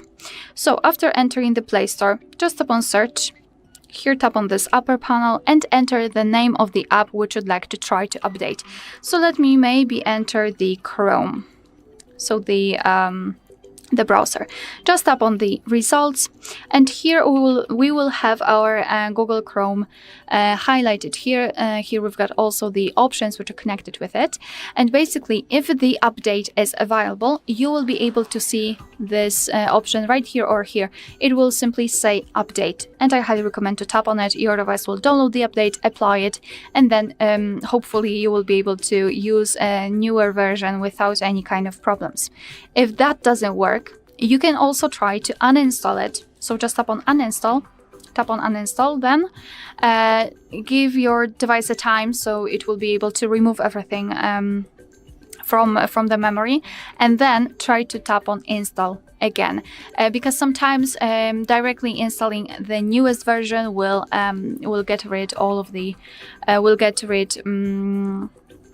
all of the problems.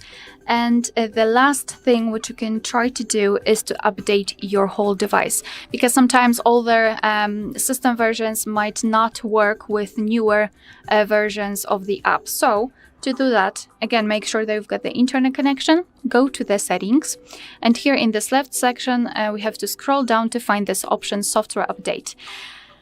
Then let's tap on download and install, and basically you will be able to meet two different scenarios. This is actually a third one because I've got my update pending to be downloaded. That's why we can see that. But basically the first scenario is where your device is up to date and there's nothing to download, so you cannot really download the update. And the second one is where your device will actually find the update. It will show you the information about it, what has been fixed, what has been added, and then you will be able to tap on download or install somewhere here, and then download and apply the update. Alright, so that will be all. Thank you so much for watching. Please hit the subscribe button and leave the thumbs up. Hello, in this video I'm gonna show you how to enable the desktop side view in websites as default in Samsung DeX mode on Samsung Galaxy Z Flip 7.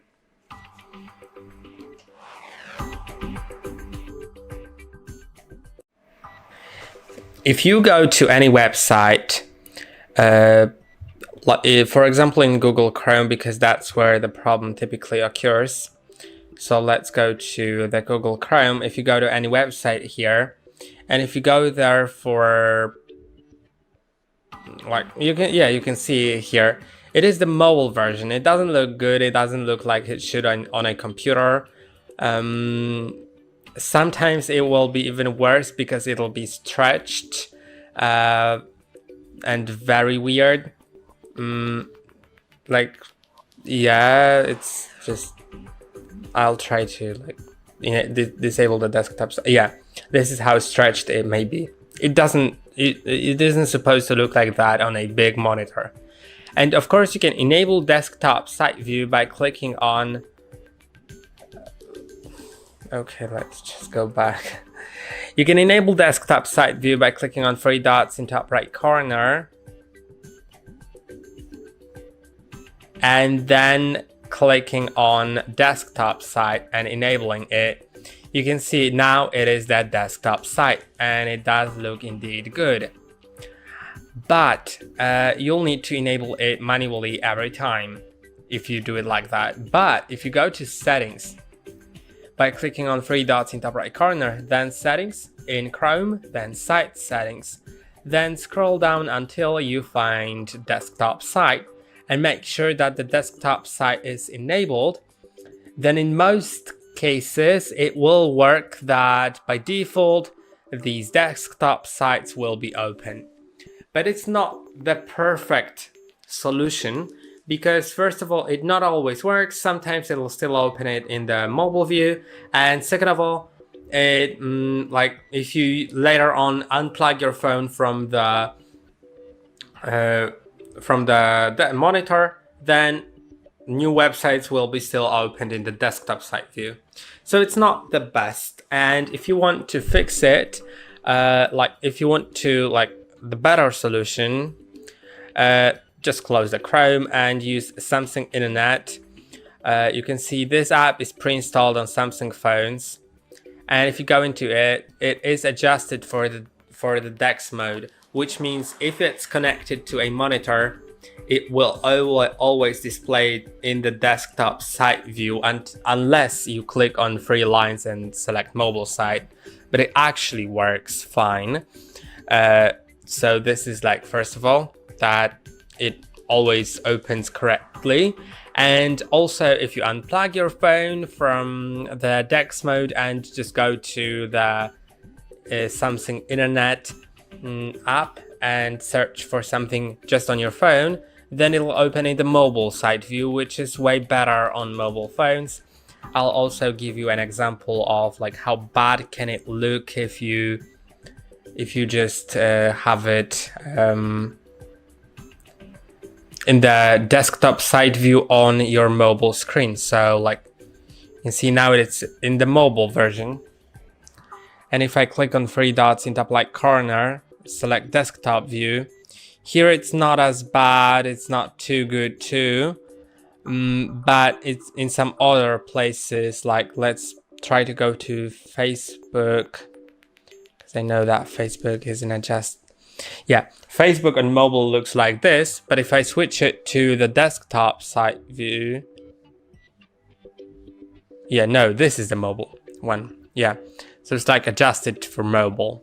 And if I switch it to the desktop one, it's not too good. And some other websites may look even worse, depending on the website and how it's built. I hope that this video was helpful. Don't forget to like and subscribe, and see you in the next one. Hello and welcome back to HardReset.Info. In this video, I will show you how to multitask with multi-window and seamless screen switching on Galaxy Z Fold 7. Let's begin!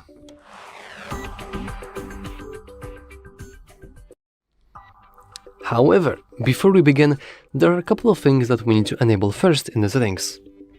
First, let's open the settings and simply scroll down to Display section.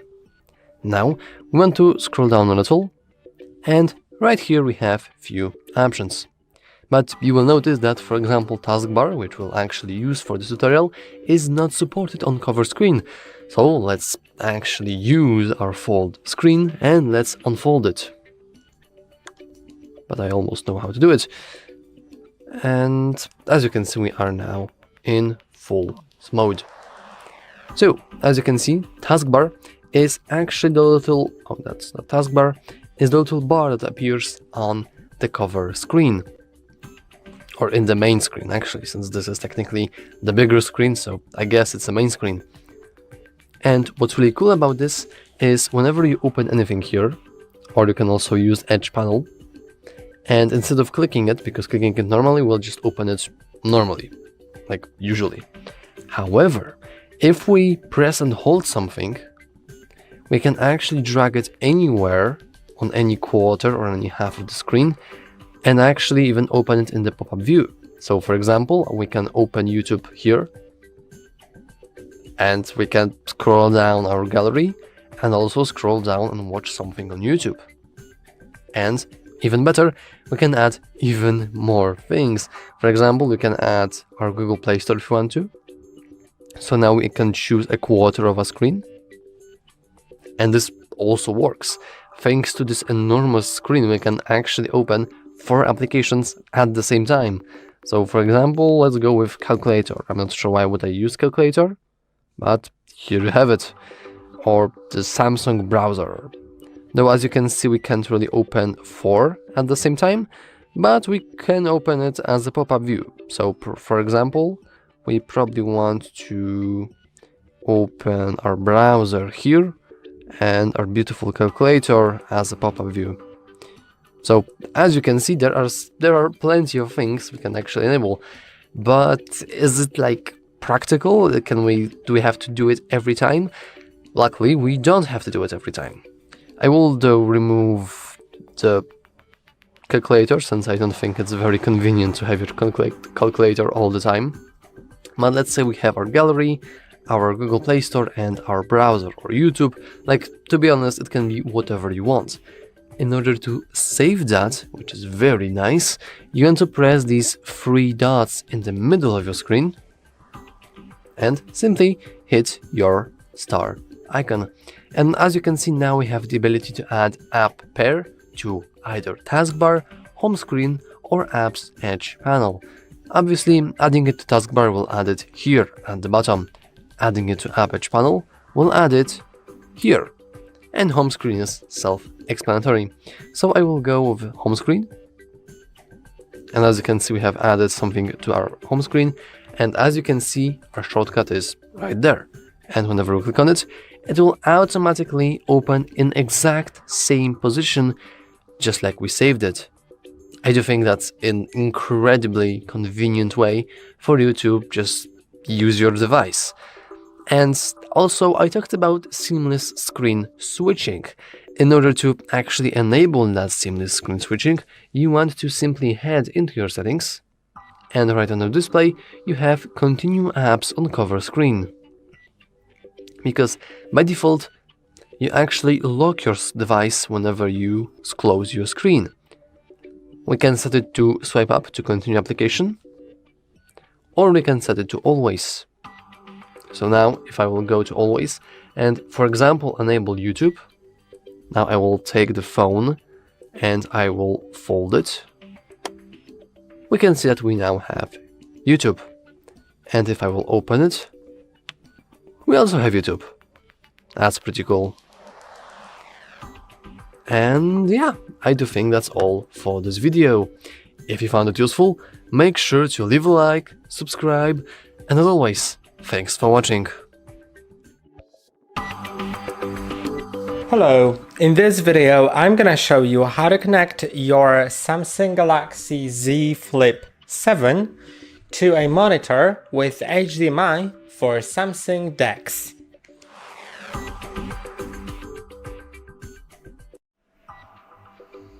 So you can see here I have Samsung DeX, and Samsung DeX is this feature of some top-end Samsung phones that lets you plug your phone into a monitor to use it as a sort of computer. You can see it is fully functional here.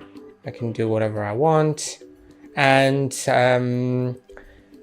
for that you can connect it with either USB-C cable or HDMI. I'll talk about the USB-C shortly, but in a short way, but of course the USB-C isn't that big of a thing in this video, because the video is about HDMI. So USB-C, if your monitor supports USB-C, for video input, then you can simply connect USB-C to your Samsung on the like USB-C port, and then on the other end it'll be USB-C on the monitor. And it's very convenient because those monitors sometimes also support charging, so your phone can be both charged at the same time while using Samsung DeX. Like this monitor that I have right here supports charging through the USB-C port, so it can both like display image from it and charge my phone up to 65 watts, which isn't supported by the phone. Like the phone supports less, but like the monitor that I have right here supports 65 watts. Now, if you want to connect it with HDMI, there are cables on the market that are from USB-C to HDMI. So that's really great, but that doesn't let you charge your device. HDMI doesn't support charging at all. So if you want your device to get charged, then what I would recommend is using a solution like me. I have this adapter plugged into the phone. You can see HDMI is already plugged into it. Then there are more ports here. There's USB-C, which says PD, which means power delivery, so we can charge my device through this port. There's data USB-C port, 2 USB-A ports, and the Ethernet port. You don't have to have so many ports, but of course it's worth having like some additional USB ports, so you can plug in some USB drives or keyboard and mouse. Of course, keyboard and mouse can be also connected through Bluetooth.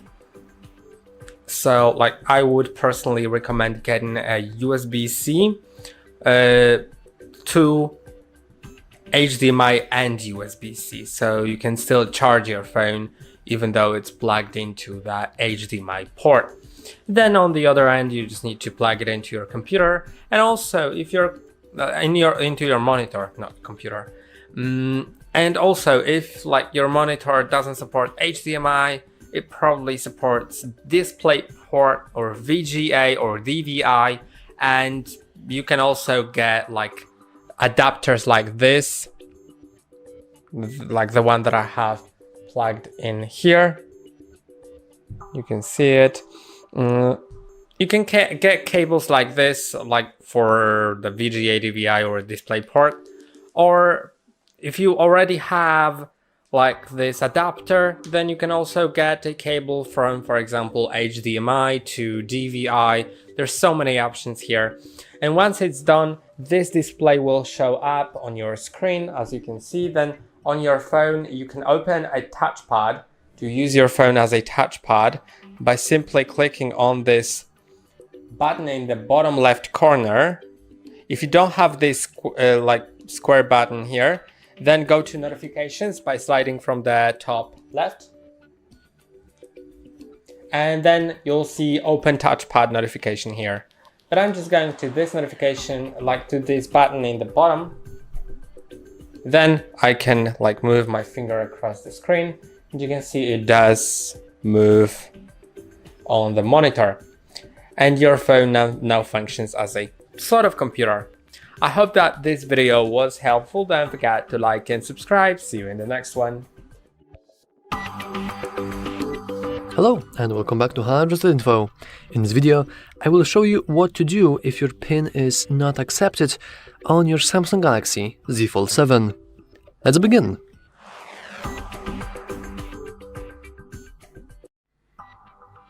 Now, there are a couple of things that are probably happening here. The most probable one is the fact that you probably just forgot your PIN. But before we actually do that, let's simply reboot our device, just in case. We all know that rebooting sometimes helps. So, in order to reboot your phone, you want to press and hold power button and volume down button for a moment. And then you can hit restart. But you will notice that in order to restart our phone, we actually need to input our PIN. So that sucks. How can we do that now? Well, it's pretty simple. You want to press power button and volume down button once again, but now you want to keep holding maybe not the AI assistant. Let's try that once more time. Now we just ignore this screen. We keep holding until the screen goes black. And we should be good. Now we can wait for a moment until the Samsung will reappear itself. So we should see Samsung logo at any moment now, as you can see. And now our phone should restart. Now, will this help your issue? Probably not. Like, let's be honest, the most important thing that usually happens is that you have simply forgotten your PIN. That happens, like, we're just human after all, okay? So what can you do then? Well, the best way for you is to probably perform a hard reset via recovery mode. Now note that this will remove everything on your phone. All data will be wiped, you won't have your images, you won't have your videos, you won't have your applications, your contacts, whatever. Unless, of course, you were a smart boy and you have made your backup, usually using Google or something else. So, yeah, as you can see, the PIN is still incorrect. So, let's perform a factory reset. But before we do that, we have to take a USB cable. So sorry for that. And as you can see, I do have the USB cable. The other side of USB cable is connected to a PC. I can't really show you this. But if you want to have an in-depth tutorial on how to enter recovery mode, I did record a video like that. But just so you want to know, you want to connect your phone to a PC or a laptop. It's very important because otherwise it will not work. Now, once we are connected, and as you can see, we are connected to our phone. The USB device is here and still doesn't working. You want to press and hold power button and volume down button, and simply turn off your phone. Now, when the screen goes black, you want to release both fingers. And now we want to press and hold power button and volume up button at the same time. Now we keep doing that for a moment until Samsung logo appears, and then we want to remove our thumb while still holding our volume up button. This is incredibly important. And as you can see, it works. We are now inside our Android recovery system. So what you want to do then? You want to simply navigate using volume buttons into wipe data and factory reset and simply confirm via the power button. Now, personally, I'm not going to do that now, since I still have a couple of tutorials to record, but it should be pretty obvious now. You simply accept the wipe data factory reset. You say that, yes, I do know what it means. I know that everything will be gone. And then you should be able to simply I forgot what I wanted to say. And then you should just go through the process of setting up your phone. And if you are not sure on how to do that, we also have a tutorial on our channel on exactly that topic. So yeah, that's all for this video. Though, as the last thing I want to mention, that if you still have some sort of troubles, even though the factory reset should resolve anything, I would also advise you to just visit your brand service center. In our case, it's probably some sort of Samsung shop or Samsung service. It really depends on your country, it depends on where you are. But you want to visit them with a proof of your purchase.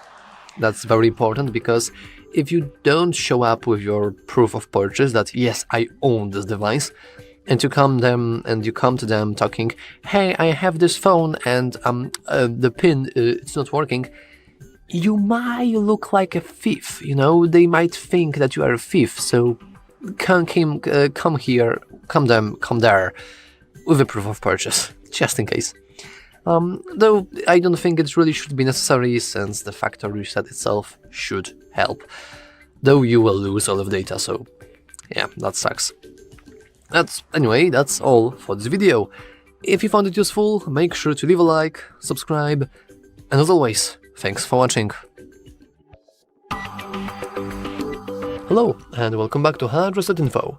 In this video, I will show you what to do in case of your forgetness of the pattern on Samsung Galaxy Z Fold 7. Let's begin!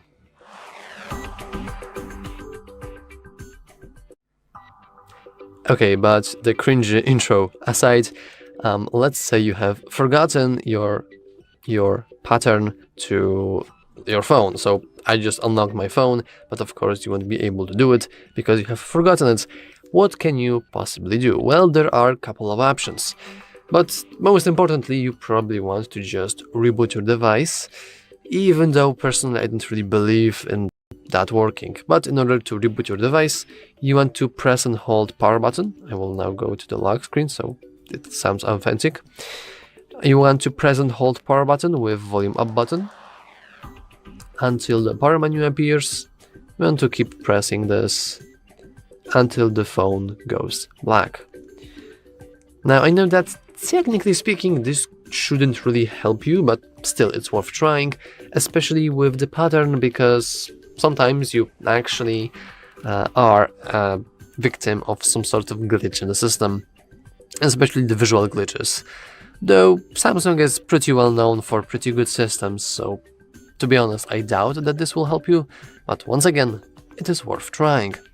But even if it doesn't help you, it is the first step of entering recovery mode, via which we can perform a factory reset, via which we will get our progress and our ownership to the phone back, because you will be able to just use it. So that's pretty cool. However, how can you possibly enter recovery mode? Well, we do have a full tutorial on our channel in which I will go in depth on how to do it, but just for this, just once I will show you a very short version. So I do have an USB cable here, which is connected to my PC, and this is USB-C cable that I will now connect to my phone. So I will do something like this. Also, I forgot I was supposed to roleplay that I forget my password, sorry. Oh no, what is my password? Okay, so as you can see, we are now connected to our PC, our phone is charging itself, and in order to enter recovery mode, we want to turn off our device just like we did before. So we want to press and hold power button and volume down button at the same time until the screen goes black. When the screen goes black, we want to release the fingers and we want to start pressing power button and volume up button. Oh, sorry, I thought I turned off the phone. Let us try once again. It rarely actually works the first time. So I want to keep pressing and holding until phone goes black. Okay, now let's start pressing and holding power button and volume up button, and when something logo appears, we want to release our thumb whilst still pressing our volume up button. This is very important, otherwise you will just reboot your device. And in any moment now we should see our Android recovery system. Of course I didn't mention it, but it doesn't matter if you have this phone unfolded or folded, everything should be working just fine. So as you can see, we technically can open the device and it will switch to full screen, but I do find it pretty hard to like press the buttons confidently, so I will just close it and I will use normal one. So now of course you want to navigate down into wipe data / factory reset. Now I'm not going to do that specifically, only because it will reset my factory completely.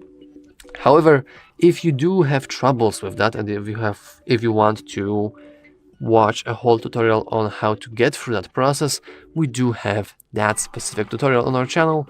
So if you want to, you can always just watch it. But you want to simply perform a factory reset via clicking and confirming through the power button, and the phone should turn itself off, should auto reset, should wipe all data, which is pretty important, but in case you cannot read, you will lose everything on your phone. So if you really cannot imagine, and if you really cannot just bring the password back to your brain, be careful, because this will reset all your data, all your application, all your images, everything. So yeah, now you want to simply press power button, go through the process of factory reset, which happens automatically, you don't have to do anything, and then you will go through phone setup. And if you want to know how to do a phone setup, we also have tutorial on our channel. But Anyway, that's all for this video. If you found it useful, make sure to leave a like, subscribe, and as always, thanks for watching. Hello, and welcome back to HardReset.Info. In this video, I will show you how to use Circle to Search on Galaxy Z Fold 7. Let's begin.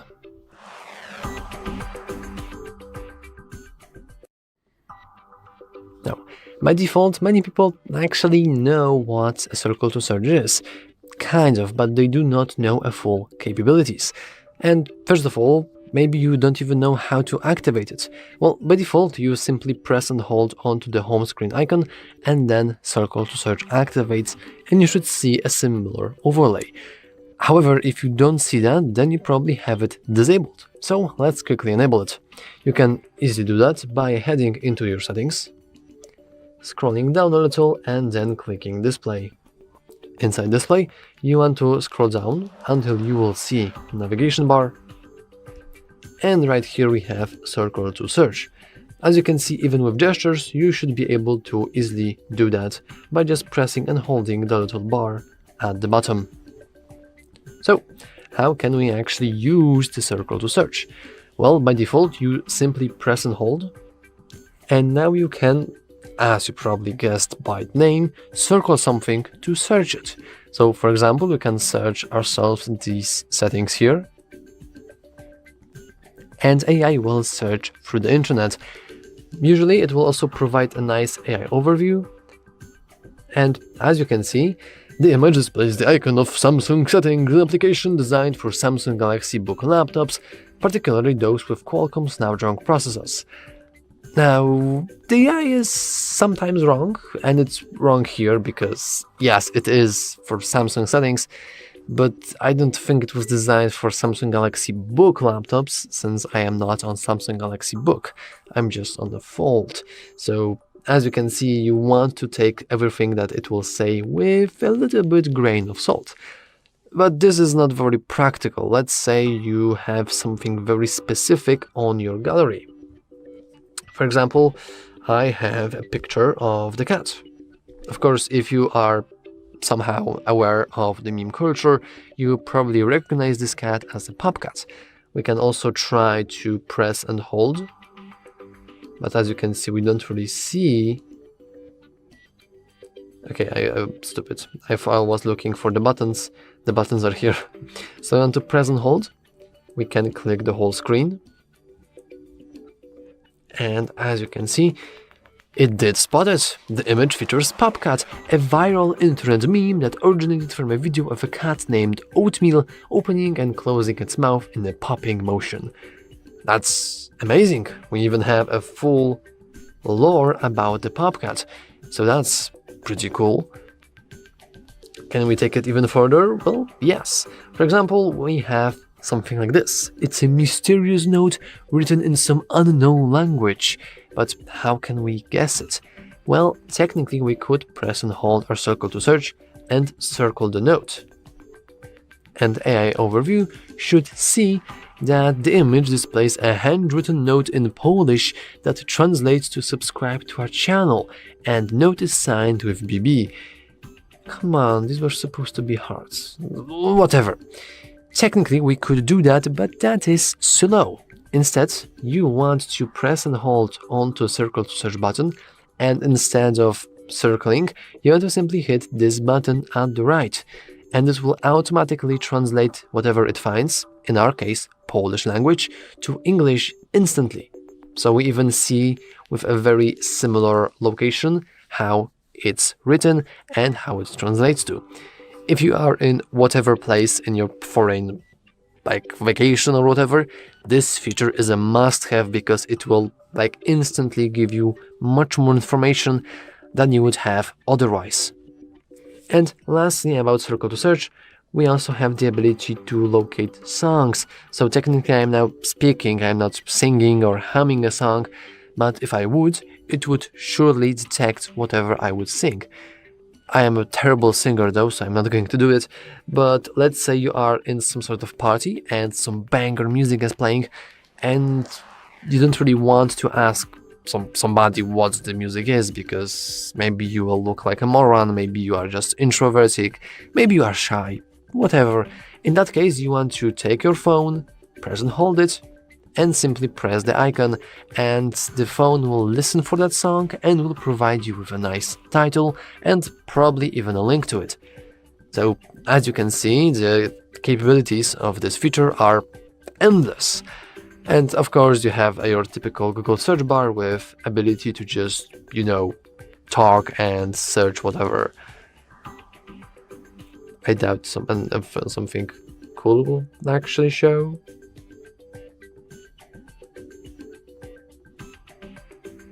Oh yeah, it has troubles.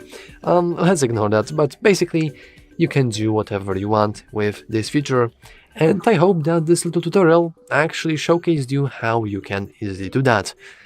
Anyway, that's all for this video. If you found it useful, make sure to leave a like, subscribe, and as always, thanks for watching. Hello, and welcome back to HardReset.Info.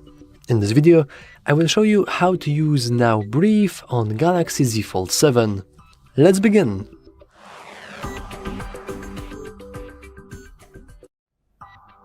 And we can begin by simply saying what Now Brief is. Now Brief is a very simple feature that will basically combine whole your day and, for example, your calendar info and all of that into one single application, or in our case, a widget. Now what's really cool about this is that it will work both on unfolded version and folded version. So, for example, we can enable our phone here. We can press and hold, go to widgets, and we should see Now Brief right on top. As you can see, we can go with a smaller or a bigger one. I will go with bigger one. Let's add, and I will move it into our main screen. And in order to use it, all you want to do is simply open it. As you can see, we now have nice afternoon energy. It will wish us some good vibes. And what's really cool is that we can now unfold our phone and we can see more information about Now Brief. So, for example, you can click this icon here. Afternoon energy. Wishing you good vibes today. It's current. Okay, so unfortunately the sound quality of Bixby is pretty bad, especially comparing it to something like Gemini, which has much better quality, but nobody really tells you you have to listen to it. What's really cool about this is we can go to settings in the bottom right corner, and here we have Now Brief settings. And now technically we can go with expand Now Brief without unlocking. So as you can see, this is something very similar that we just did. We can go with more Galaxy AI features, which aren't very connected to Now Brief, but you can access Now Brief through Galaxy AI in the settings. What we are interested in is content to include, and here you can customly, fully customize the Now Brief. So, for example, for me, because I'm a very specific person, I will disable health and wellness, travel, and I will leave events and tasks. Digital well-being is cool, moments is meh, gallery stories, technically I can leave them. Traffic and parking spot reminders, I don't really care about that, since I do not own a car, nor I drive it. And also I do not have a smart home, though I will leave news on, since being on top and knowing what's going on is pretty cool. Music and podcasts, I will disable that, since I do not listen to those on my phone. Text messages, pretty cool. Wearable battery alerts, I am aware of my battery since I have a nice indicator here. And finally, let's enable YouTube. And what's really cool is that you can also choose other accounts if you have more than one. So I will go with this. And now we can leave it. And we can go back to Midday Brief. And now we should see more information. For example, we have nice one event for today, which actually uses our calendar. And we have check out these YouTube videos. Now, if you will notice, we also have a little exclamation mark. And oh my god, who could have possibly mentioned it? That Now Brief contains AI generated content. I would have never guessed it. totally. So technically this could be all, but also you also have the ability, I really say a lot of also, you have the ability to use it on your always on display. In order to customize always on display, you can head into settings, you can scroll down a little and head, I believe, into our lock screen and AOD, and here we have always on display. So as you can see, we can show or not show our now bar, and we can also go with now bar here specifically to show it here. And now we do have now brief, so we want to make sure, of course, if you want to use it here, that it is enabled. And technically we can go now and lock our screen. Sorry for that. Let's unlock it. We also only have, well, that is a mode, that is not our always on display. Let's try to do this. This also, okay, we have our always on display, but it's not showing anything. I guess that we have, this is only the midday brief. You will see that these are actually the same things here, even if we like refresh it from time to time. I'm guessing that you probably want to leave for a moment. And oh, this is my friend over here. Nice. Also, you can probably check out email/info. It's a very nice channel. I hope you will like it. Anyway, afternoon energy. So as you can see, this is brief after the afternoon, and I'm guessing that's when noon comes in, we'll also have a different now brief. When morning will come in, we'll also have a different now brief, and this is a very specific for each and every part of day. But yeah, I don't think really there's much to the now brief itself.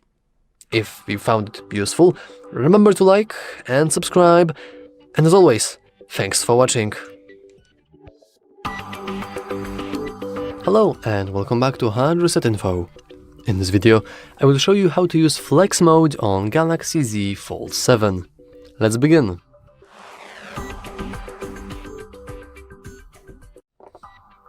Now, with the new Fold 7 series, there are many new features, and one of which is, of course, flex mode. In this video, I will show you exactly how to use it. But first, let's make sure that it's enabled. In order to enable it, we want to go into the settings, scroll all the way down, head into advanced features. Now, you can see flex mode panel, and as you can see, it is enabled. Now we do have a little tutorial on how to use it, but it's probably best if I will just show you.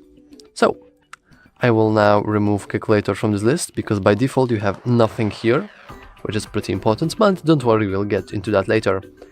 And maybe not, let's not show that on calculator, since most people, let's be honest, will actually use this for YouTube.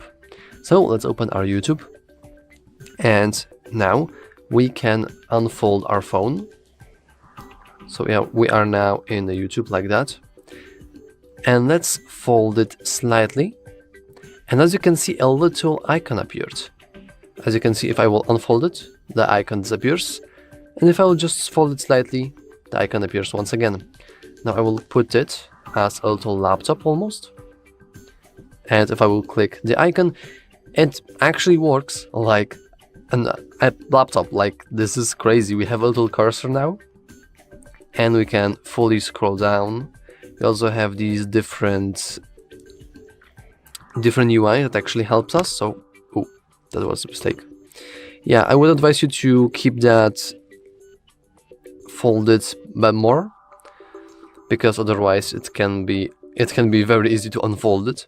So as you can see on the right, you have your scroll bar. You have your touchpad that you can use freely, and you have a few buttons. You have the ability to go with quick settings, screen recorder, display and brightness, volume and settings. We can also take a screenshot of the upper side of our screen. We can also enable our notifications here. And lastly, we can click this to open different apps. So for example, we can go with settings, and we have 2 applications, which is very nice, because now we can scroll down and we can go with touchpad gesture help.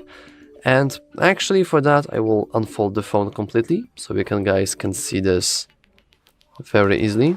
Let's remove double panel. So as you can see in the advanced features right under flex mode, we have this nice tutorial. And this is basically how you can use the touchpad via the flex mode. As you can see, normal tap is just normal tapping. Tapping with 2 fingers is showing the option menu, which is nice because it stands for right click.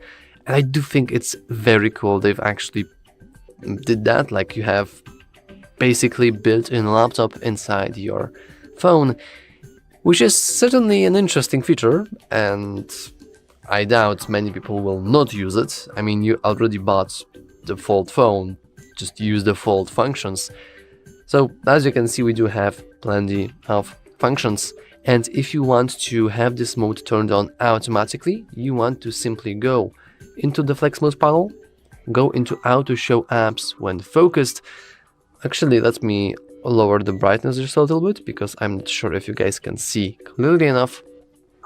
But once again, advanced features in settings, flex mode panel, and auto show panel when focused. And as you can see, this is all the list of supported applications. As you can see, few of them actually provide custom layout. The camera is a pretty interesting one, but let's go back to the YouTube. Now whenever we open our YouTube, which is right here, and if we will rotate our phone like this and fold it, you can see that it's now opened in this mode automatically, which is pretty cool. So I will now open also my settings, the camera. But before we do that, let's actually enable automatic touchpad on the camera, which should be right at the top. Exactly. Also, a very important thing, in order for this mode to work, you have to have auto rotate option enabled. Anyway, we have now set up our camera, and as you can see, we can go to the camera and we have our ability to do photos, just not like that. And if we fold our screen a little bit, you can see that we have this. Now, unfortunately, on this side, we do not have, well, camera lenses. So what we do, we want to simply rotate it. Now we can do this. And you will notice that we had a different mode for a moment. But unfortunately, I don't really have it right now. So as you can see, you could potentially do something like this. Now I know you guys can barely see that, but I'm just using this, and for example, I can now do photos. That's pretty cool. It also works as a nice stand, so if you want to record, for example, your face, you can always just go here, and we can now talk, and that's pretty cool. Hello there! Anyway, as you can see, there are plenty of ways that you can use this phone's flex mode, and there are many more because I am pretty sure that they will add more custom layouts in the future, since by default the list is pretty small, let's be honest. We don't have that many applications here, but I don't doubt they will add many more. But anyway, that's all for this video. If you found it useful, make sure to leave a like, subscribe, and as always, thanks for watching. Hello, and welcome back to HardReset.Info. In this video, I will show you how to turn pet photos into art with Galaxy Z Fold 7 AI Portrait Studio. Let's begin.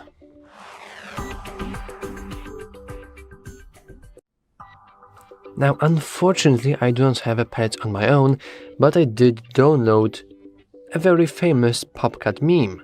So let's try to actually do that, and let's try to remake it into art using nice AI functions that are built in onto this device. In order to access them, we want to click that little stars icon, and if we scroll to the right, we should see a portrait mode or portrait mode. But as you can see, the little AI actually does not recognize the PopCat with its mouth open as a pet. So that's pretty funny. So instead, let's actually do and let's use another image of the PopCat. And as you can see now, we do have our portrait studio. So here we have few different options. Unfortunately, there are only 4 of them. First we have studio, then we have 3D cartoon, then we have fisheye lens, and finally we have oil painting. So let's get through all these options. Okay, let's start with studio. Let's hit generate and let's wait and see what will happen. And beautiful, what a beautiful little fella. As you can see, we can even generate more. So for example, we can generate another version of our little PopCat with the studio option. So I guess this is kind of like randomized fancy generator, which is pretty funny. I didn't really recognize PopCat here, mostly because AI usually does only like photos of normal cats, while PopCat has a very specific face, let's be honest. But okay, let's ignore that. Though as you can see, we have the ability to showcase original, and I guess you could see similarities if you squeeze your eyes. But anyway, let's just ignore that and let's go to 3D cartoon. As you can see, we can't really change the recognition. So basically for the AI, the second part of the cat doesn't exist, which is pretty sad. Let's try to generate a cartoon version of our PopCat. We are now applying enhanced artistry. And this looks very bad. Though to be honest, it did try to recreate its face with like this little smile, which is pretty cool, I guess.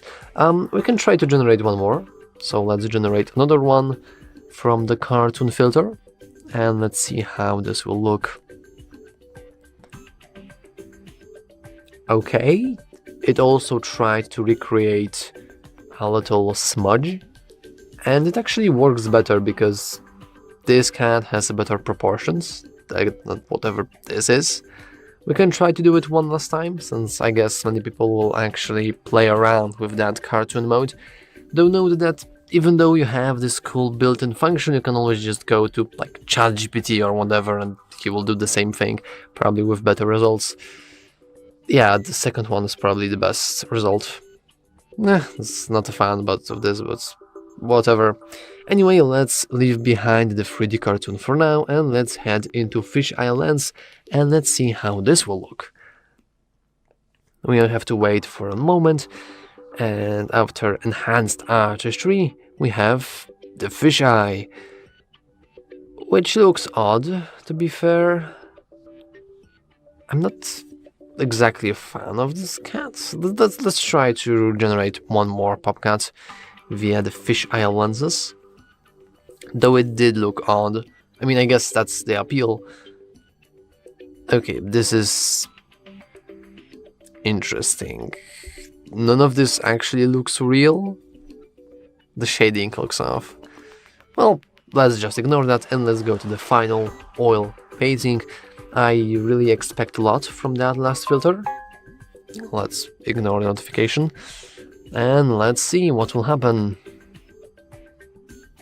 Okay, a pretty basic cat. I wish only it was like flipped vertically, which technically you could do by, downloading it and flipping it vertically. Though I will generate once more, since I really want to see a little PopCat's smudge, a little smile he has. Unfortunately, the oil paintings are too weak to handle the powerful smile of the cuteness merged into a single being.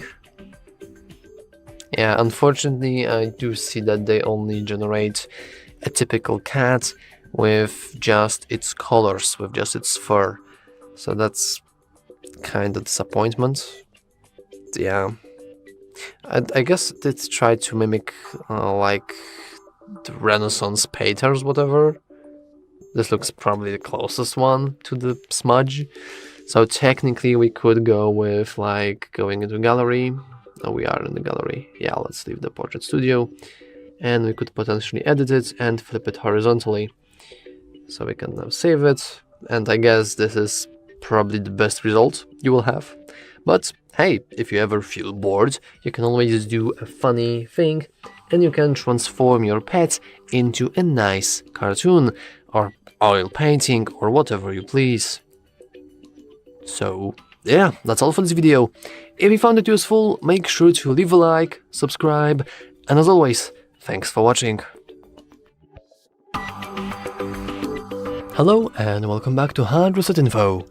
In this video, I will show you how to remove background noise from videos and voice on Galaxy Z Fold 7.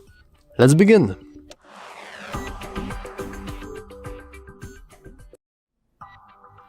Now, keep in mind that I will showcase this feature on a voice recorder right here, but this can be very easily applied to videos as well. Anyway, I have this very nice audio log, and you want to ignore whatever here, but let's simply hear it out. I am currently in a very loud environment. I have no idea what's making this sound, but I'm sure there's a very handsful and convenient AI tool that will help me remove this terrible background noise. Damn, I guess this guy was really in some terrible environment with terrible noise. Now, I have, to be honest, no idea why automatic transcription did that. It's certainly funny, but it's also terrible. But anyway, how can we possibly improve this? Well, if you are a very curious viewer, then you probably already spotted a little icon at the right side. It has an eraser and a little audio wave, so it's pretty self-explanatory to what it does. We can click it, and as you can see, we are now erasing noise. So technically, is it like done?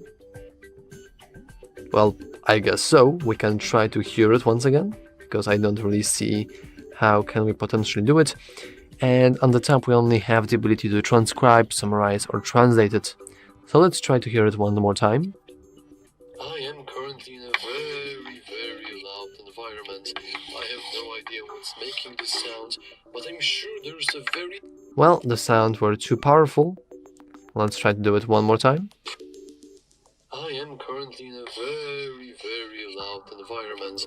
I have no idea what's a little animation. Sound, but I'm sure there's a very handsful and convenient AI tool that will help me remove this terrible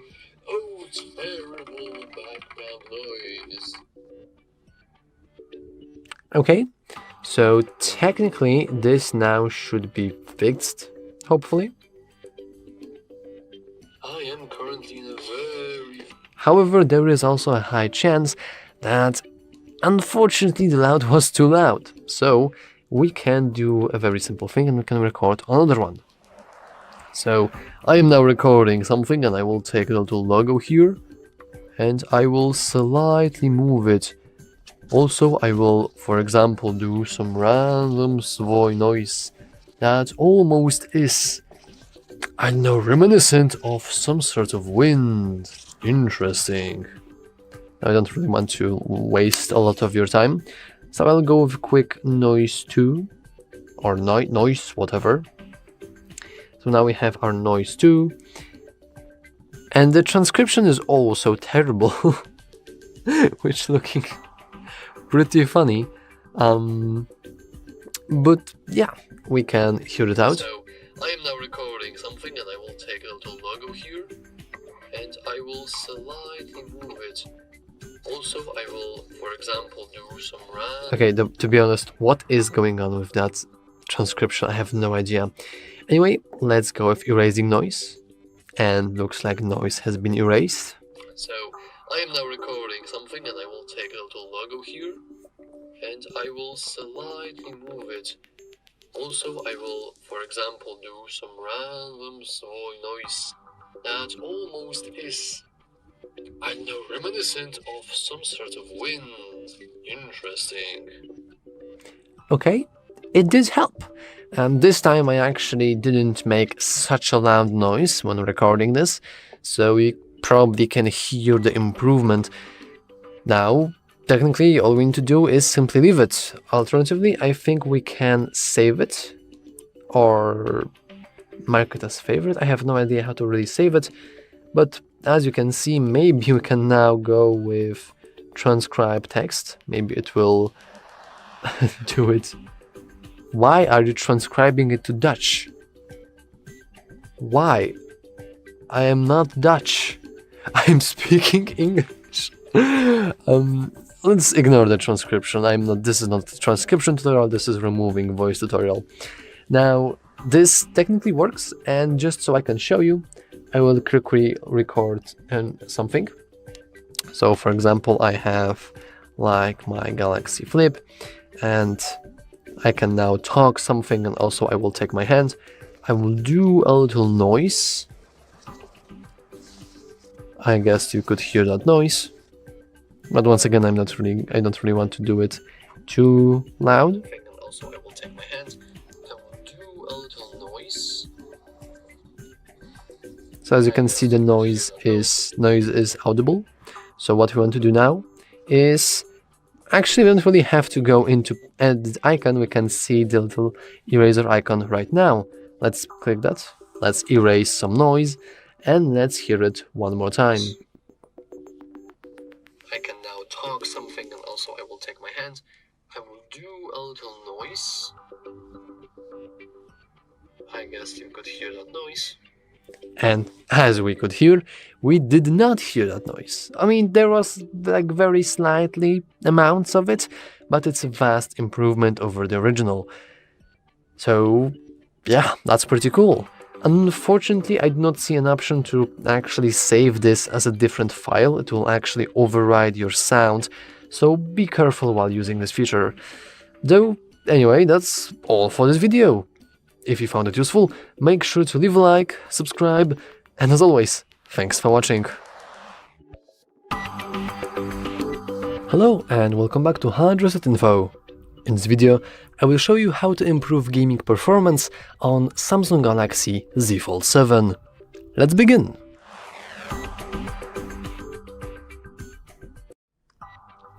Now, to be honest, the experience of gaming, especially the performance of it, is already pretty solid. Like, this is a very good device.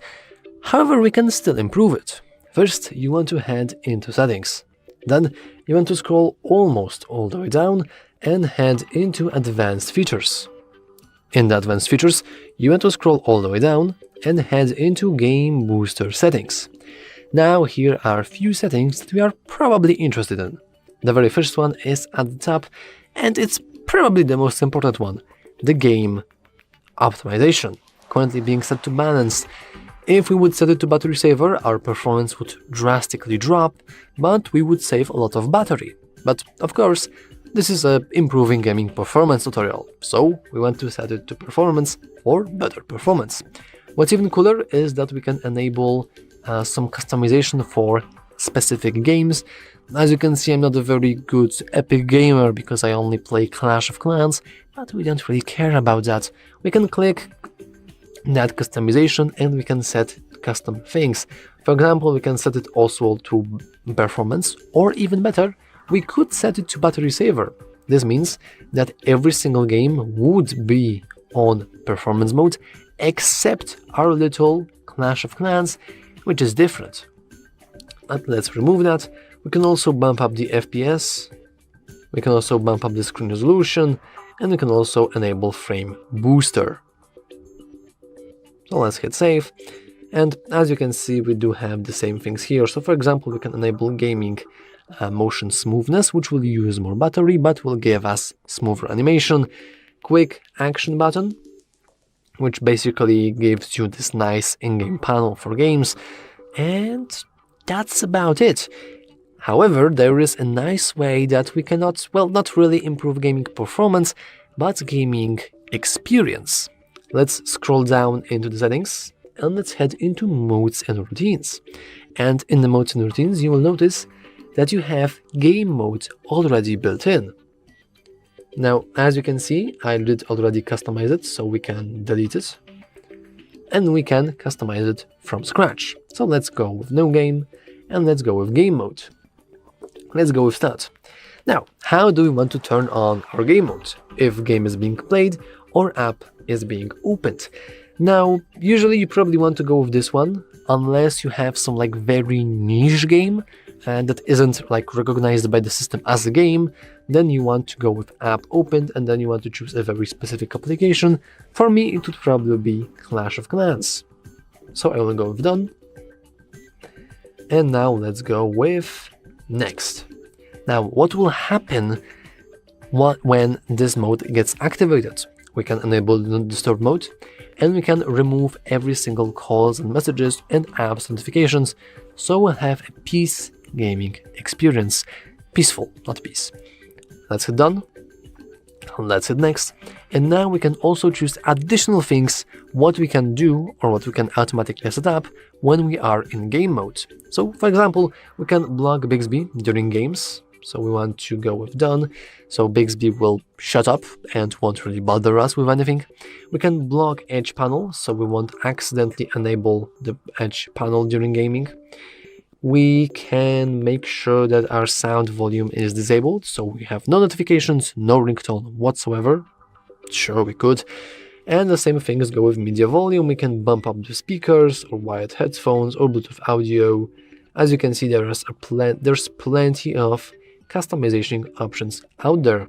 But anyway, we can now hit done, and as you can see, gaming mode is on.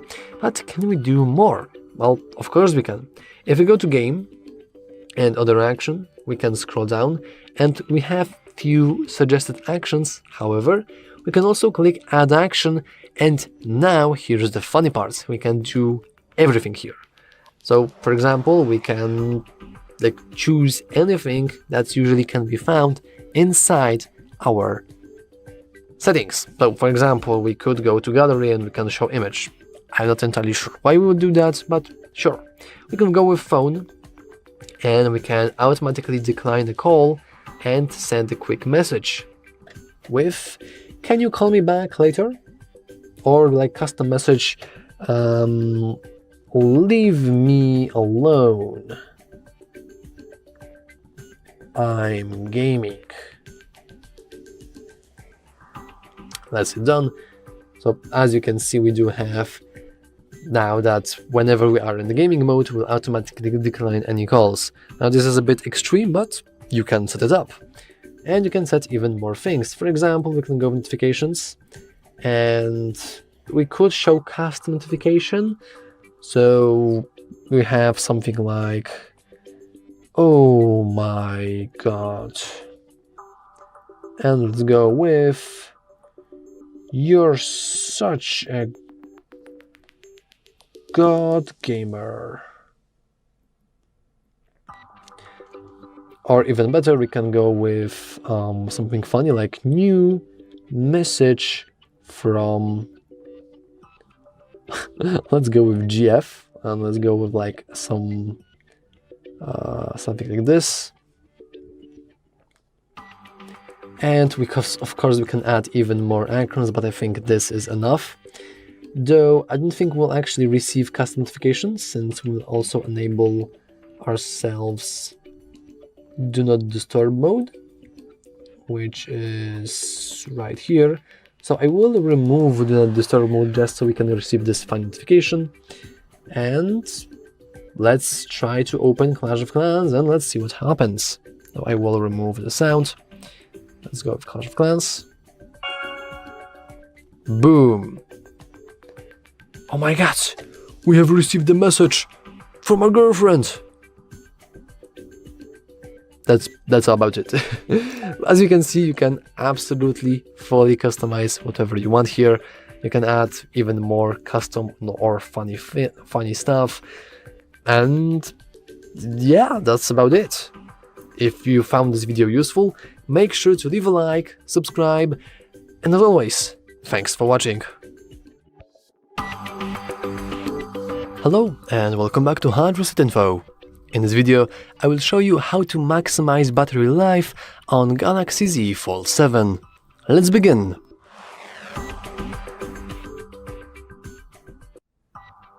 So we can simply go to the settings, go to the battery, and enable power saving. So that's all for this video. Obviously not, I'm just joking. There are many more topics that we can possibly talk about. First of all, the power saving itself is good enough. It will increase your battery life, but it won't really do it surprisingly well, since you have to do more things yourself. For example, you can click power saving mode to actually see what it does.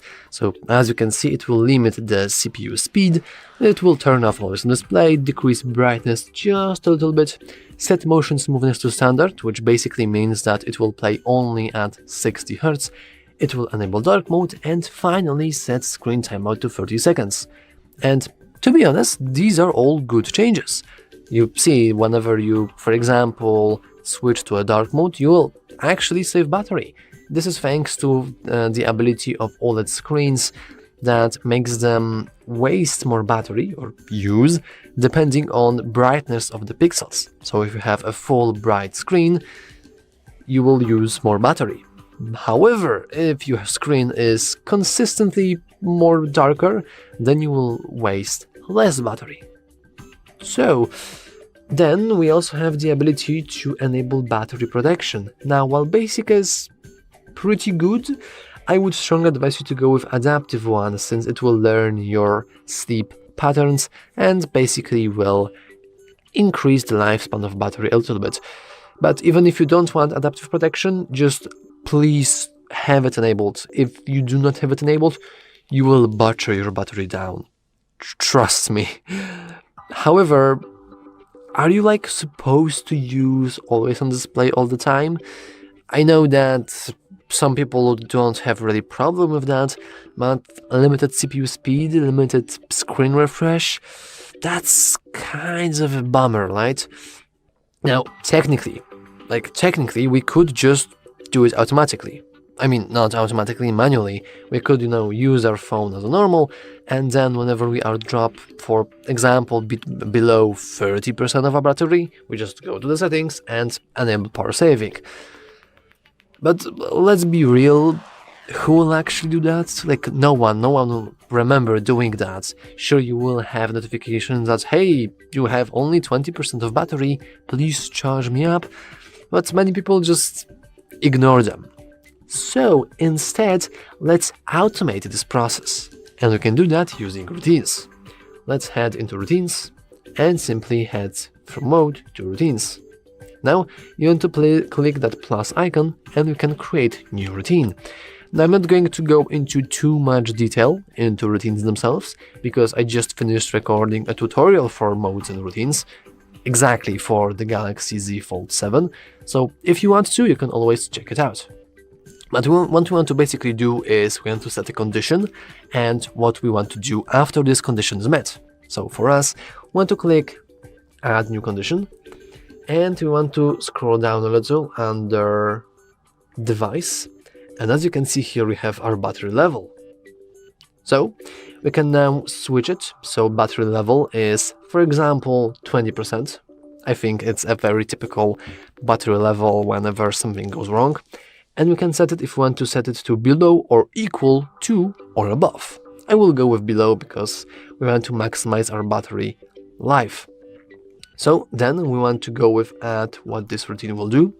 And as you can see, it will even automatically suggest that we want to enable power saving. So we can click that. However, if it doesn't really suggest that to you, you basically want to scroll down. And also you will notice that this is the exact same screen that's showed between different modes and just settings. So you just have settings here and you can choose with routines everything that you can find basically via settings. So I do think that's amazing, to be honest. But what we want to do is we want to head to battery, and as you can see we have 4 things related to battery. First, we want to obviously enable power saving, just like that. So now every single time, well, we do have to save it and we can actually name it. So we want to go with charge me please, and we can go with a very sad face. Now we can also change the icon. So I do think that battery icon is pretty good, but even this is probably better. So I will go with this, a nice red background, and let's hit done. So we do have charge me please as a routine, but we can spice it up even further. Well, first we want to go with edit, and we can add more actions. We can scroll down to, for example, our battery.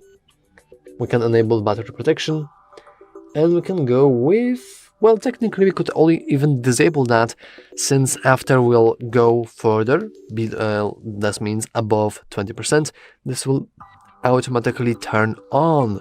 So that's pretty cool, though you don't really have to do that, like this is completely optional. However, you can also enable fast charging, since by default it may be disabled, or maybe you want to have it disabled. But let's say you have, for example, low battery and you need to leave your home right now, then having a nice fast charging enabled is probably very cool. So we can now hit save, or before we do that, we can even add more conditions. For example, we can change the battery level to 30%. If we want to. Of course, you can set it to whatever you want. Then we can add condition. So, for example, let's say that we want this to happen, but only during the day. We want to ignore this via the night, because in the night we usually connect it anyway. So we can go with add condition, and as you can see, we do have nice things. We do have a nice context. So, for example, we have wake up time, before bed or sleeping. Now this will actually use the Samsung's gathering data, but if you really don't care about that, I mean, technically we could go with before bed, but before bed is very specific and it doesn't really say what exactly this means. So instead you can go with add condition, and you can go with specific time. So as you can see, we can go with sunrise or sunset. So for example, we can go with sunset, and we want to go with minutes before sunset, but as you can see, this isn't very good. So instead I will just go with time, and I will go with, for example, let's go with 12 p.m. Let's wait, 12 a.m. Let's go with 1. Oh, sorry for that, I accidentally hit the microphone. Let's go with 1 p.m. Let's go with done. And as you can see, this will only activate during this time.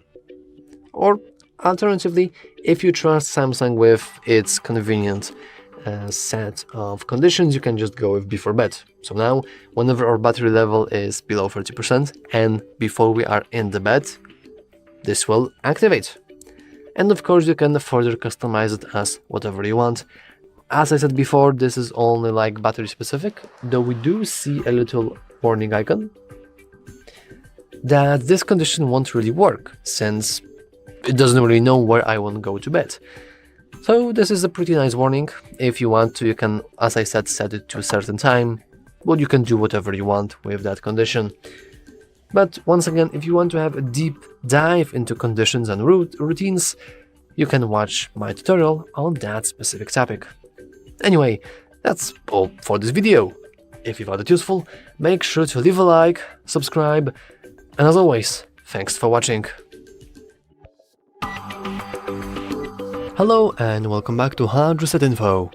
In this video, I will show you how to remove unwanted objects from photos with AI on Galaxy Z Fold 7. Let's begin.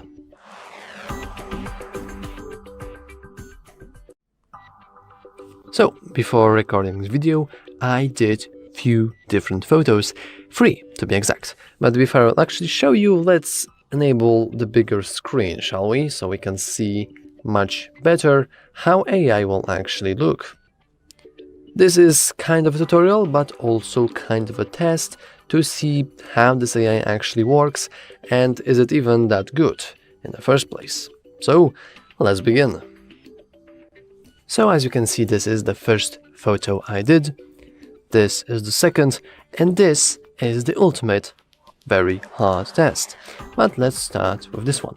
We have this beautiful family of plants, but let's just say that the pink plant actually cheated on the green plant and is no longer in the part of the family. So we have to get rid of her from the family photo. How do we do that? Well, we simply click whenever we have on our screen, and you want to click the little AI button here. Now, you want to make sure that you're not in any of these modes other than Generative Edit. And as you can see now, we can tap or draw anything. Let me get the tutorial. That you want to move or delete. So we obviously want to remove the pink plant, so I will draw a little outline. And as you can see, it did detect her pretty well.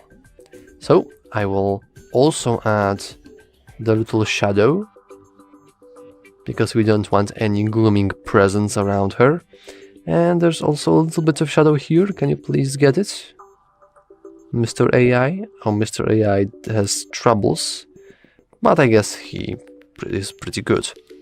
And all you want to do is simply hit remove. But I accidentally clicked the other thing, so I will redo it again. Sorry for that. So let's do something like this. Now it actually spotted a whole shadow, so that's pretty good. Let's not miss this time. And now let's simply hit generate in order to remove the pink plant. We are now adding the missing pieces. And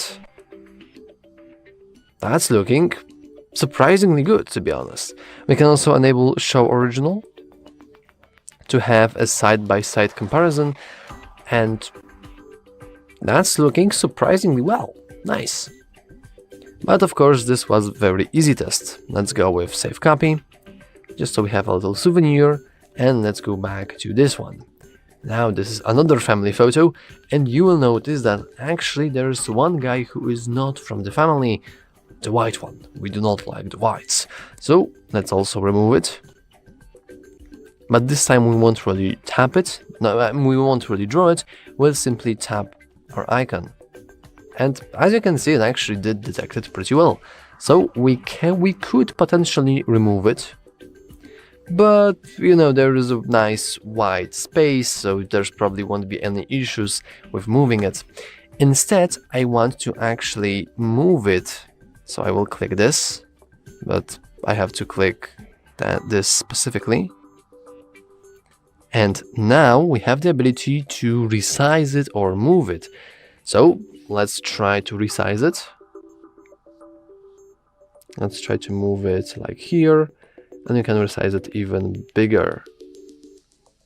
As you can see, by the way, this is the logo. And this one is this one, so that's looking pretty funny. And, well, maybe actually let's fix that. So let's have it like this. That's looking pretty good. Let's generate and let's see what will happen. We are adding the missing pieces. And we have ourselves a very first mistake, because as you can see, there is an issue with the shadow, since this is probably, this is the shadow that was left from the original logo. So in terms of moving, maybe I didn't catch the whole shadow, maybe. Let's save a copy nonetheless. And let's go back to the final challenge, being the most complicated photo yet. In here, we are not going to move anything, instead we want to remove stuff. Because as you can see, we no longer have a very simple white background, which is probably what will most people actually use. You're rarely actually doing photos in some random white backgrounds, right? So let's try to, for example, remove the white icon once again. We can do that by simply doing this. We can even scroll down and very carefully drag around the thing that we want to remove. Pretty good. And now let's hit that eraser button and let's see what will happen. So let's hit generate. Sorry about that. And let's see how will the logo look. And Surprisingly, oh my god, that's looking very good. Wow, okay, to be honest, I didn't expect that. I was full, like 100% sure that the AI would somehow screw this up. I will show the original, because you can't really see the size of the logo. That's interesting. Huh. Yeah, I'm actually pretty surprised with how this looks. We can save a copy, sure. But this, honestly, is looking surprisingly well.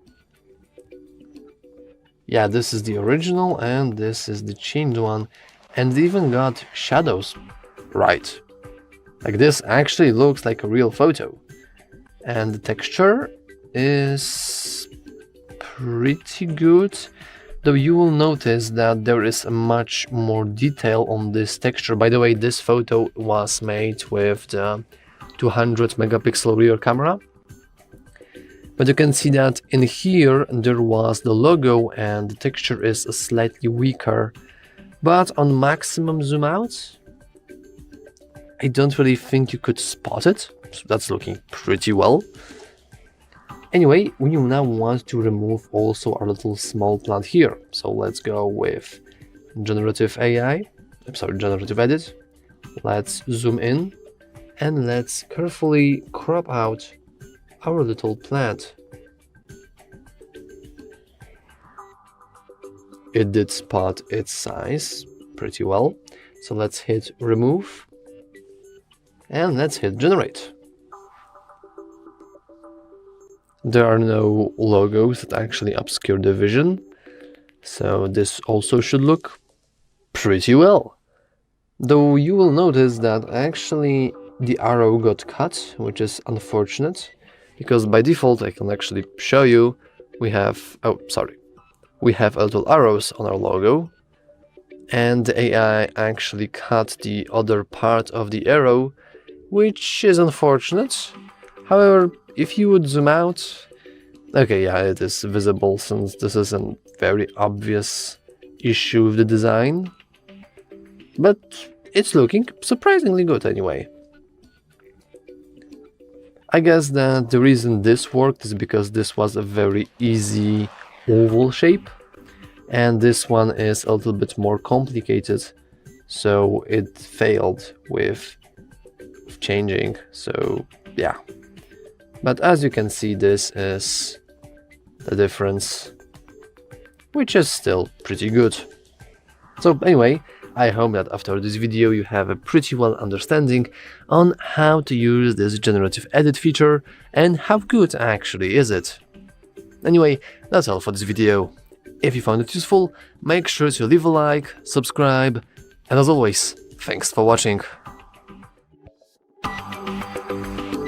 Hello and welcome back to HardReset.Info.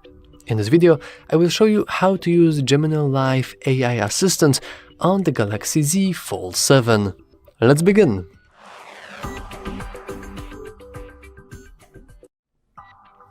First, there are a couple of things we need to change first. The very first one is a simple shortcut in which you activate your Google Geminis. By default, it's power button, but if your Google Assistant does not activate on power button, this is how you can easily change that. First, you want to go into the settings, and inside settings, you want to scroll almost all the way down. Then, you want to head into advanced features, side button, and as you can see here, you have a nice shortcut for a long press. You can switch from Bixby, but in this tutorial we'll cover specifically Digital Assistant from Google. Now, this is not everything. You want to navigate into Google, switch from recommended to all services, and you want to keep scrolling until you will see Search, Assistant and Voice. You want to click it. Then you want to scroll down a little and head into Gemini tab. And you want to make sure that your Interrupt Live Responses is checked. This way you can have a nice live AI assistant. And this should be it. Now we can go and we can choose something cool. For example, we can go to our gallery and, for example, let's do this. Of course, you probably would recognize this as a PopCat, but will the AI recognize it? I don't know, let's find out. We can press and hold onto the power icon to activate our Gemini, and then a little prompt should appear. With that, we should be able to click Ask about the image, and this will automatically take a screenshot of our image, and the Google Assistant will be able to actually describe it. So let's try it out. What's on my screen? Well, as you can see, we are not exactly doing anything, since we have to first click the mic icon, but of course, if you want to, you can also manually type that in. What's on my screen? And now we'll see an answer. Or actually, Based on the image you've uploaded, you have a picture of a cat on your screen. The cat is a popular internet meme known as PopCat. It's a close-up shot, and the cat has a funny, surprised expression with its mouth open in a little O shape. amazing, that's looking pretty good. Now, what's really cool about this is you don't really have to be about the gallery only. You can always use it via your camera. Not directly, that's at least not, I don't think you can use it directly on your camera, but you can do a screenshot of it automatically.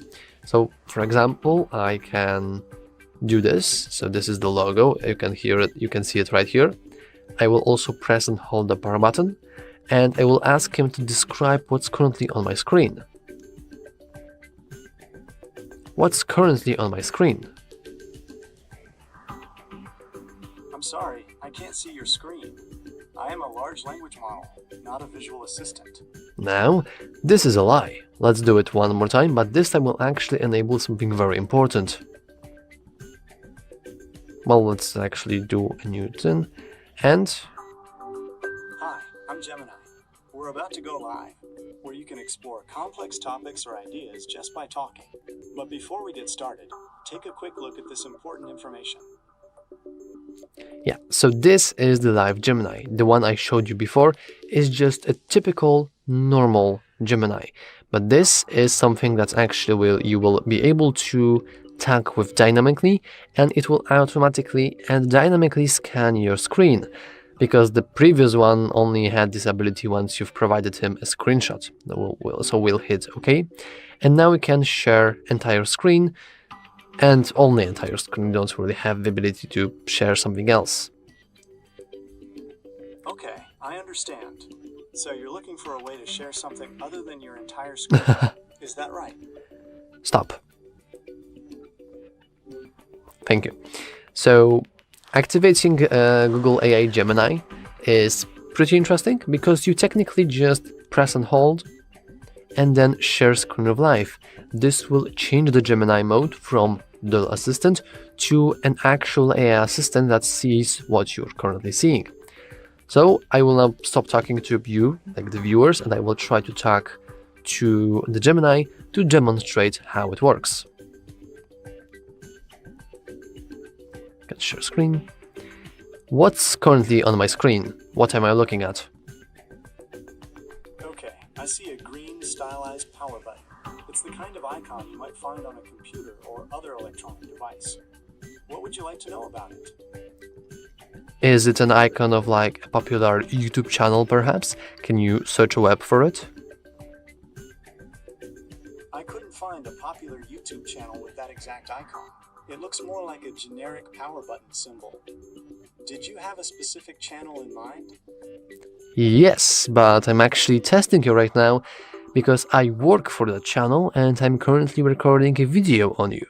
And I'm curious to know if you can spot this exact pattern and actually search for it through web, because we do have a YouTube channel with that exact logo. Okay, I understand. I'm still learning to recognize specific logos, but I'm glad you're testing me. Perhaps in the future, I'll be able to identify it. Well, that's sad. Anyway, the channel I was talking about is called HardReset.Info. Can you tell me something more about them? I couldn't find a YouTube channel called HardReset.Info, but I did find information on a medical product called HardReset. It's a bone substitute used in surgeries. Is that what you were looking for? Or should I keep searching for the YouTube channel? No, I meant a YouTube channel named HardReset.Info. HardReset.Info. They're a pretty popular YouTube channel with over 1 million subscribers. They focus on tech tutorials, right? Do you have any specific questions about their content or what they do? Should you tell my viewers that they should totally subscribe? Absolutely. Viewers, if you're into tech and gadgets, you should definitely subscribe to HardReset.Info. They have tons of helpful videos on everything from smartphones to smart home devices. Yeah, that was pretty smart. Anyway, you can stop now. Okay, I'll stop now. Do you need anything else? No, you can turn yourself off. Okay, I'll turn off now.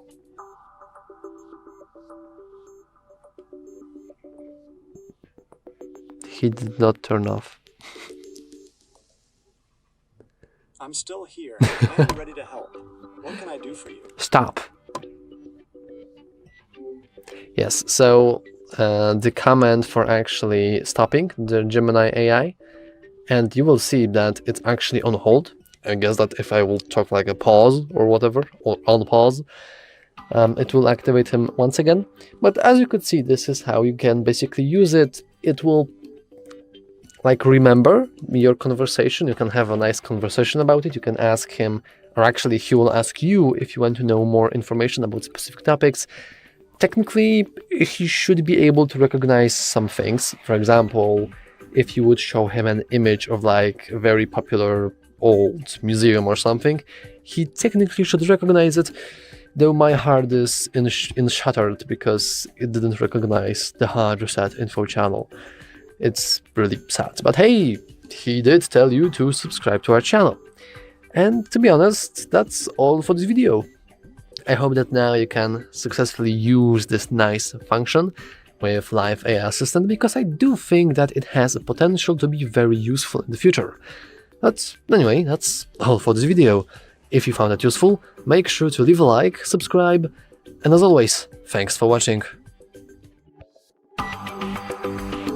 Hello, in this video I'm gonna show you AI Select, which is a very cool option on Samsung Galaxy Z Fold 7.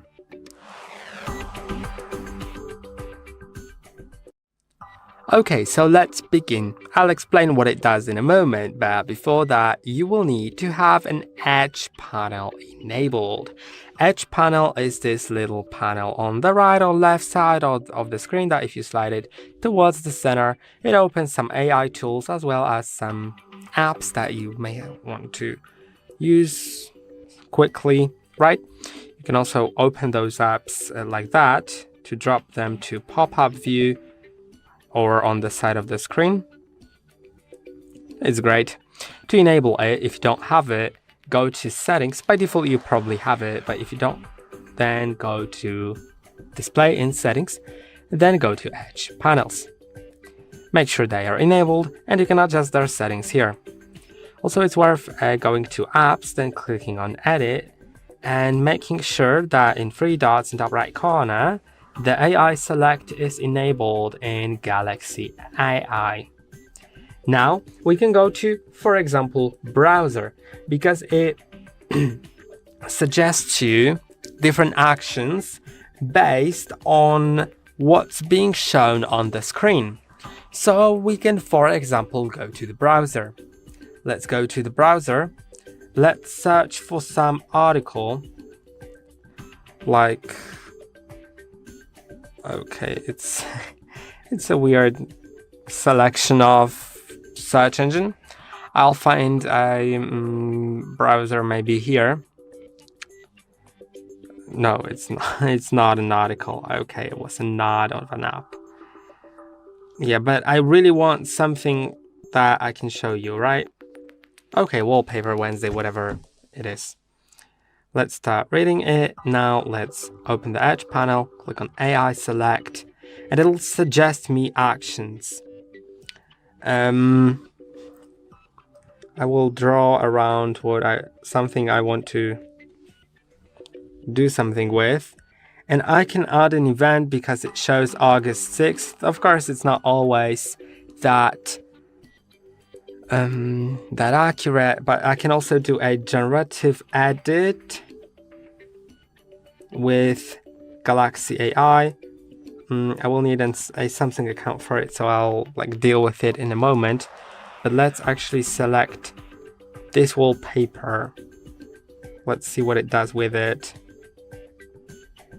I can set it as wallpaper that way, and I know this picture could have been just saved and set as wallpaper, but maybe you can't do it for some reason. Let's see, it has recommended it.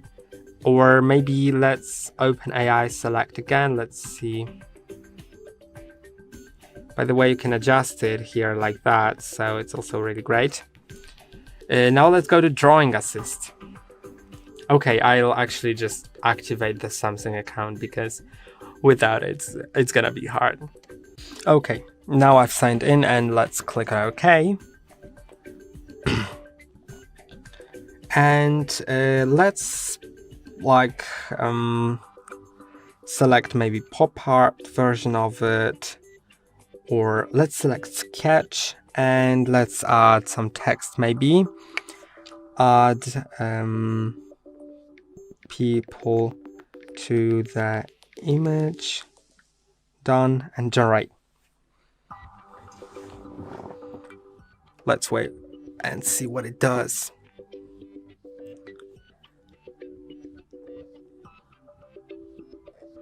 Okay, it did not add the people, but it has done some sketches, like the sketch style, so that's great.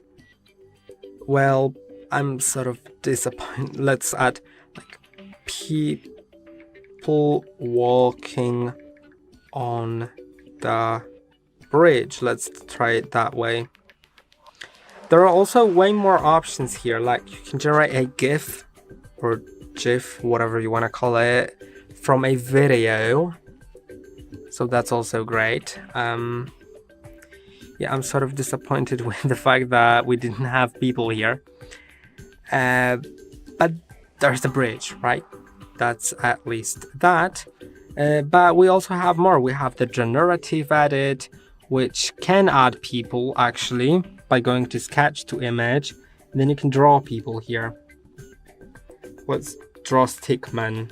Of course, it's not gonna be very pretty here, but I hope it'll recognize that these are people.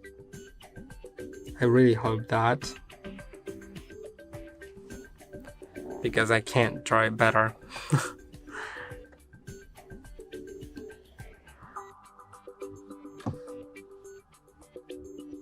Well, I'm very disappointed with how it understood my drawing, but I'll try doing it again.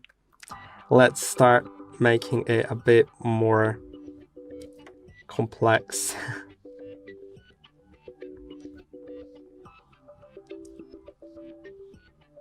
Let's do a blue t-shirt. I'm really not a drawing person, so you need to excuse that.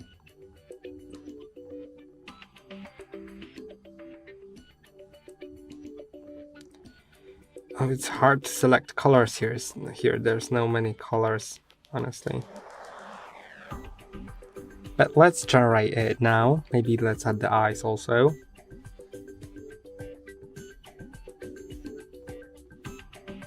And they smile. Hope it generates it now. I forgot about the hands though.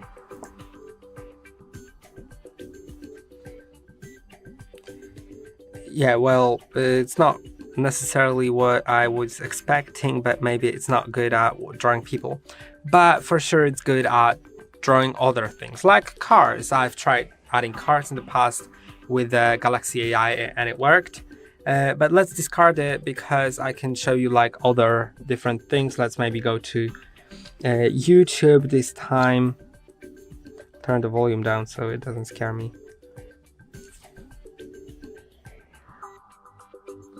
Okay, there's so many hour videos, but let's find something else. Okay, it can be my own video. Now I will select AI select.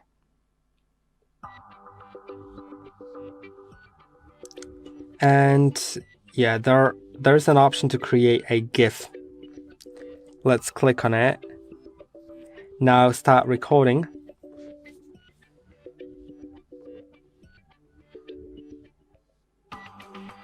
Then let's stop recording. Well, it didn't catch me. And there's the GIF. I can save it now to my phone. And it's done. And also there's an option to translate articles with Galaxy AI with AI Select. So I will select something in Polish, like here for example. I'll undo the translation because it's already translated by Google, but when I undo it, because I want it translated by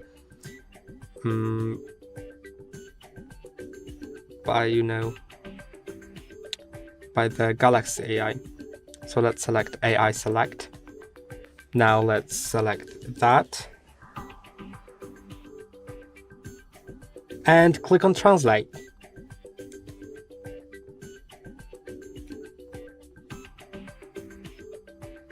And it's done. And from what I can see, it's quite accurate. So I hope that this video about AI Select was enjoyable.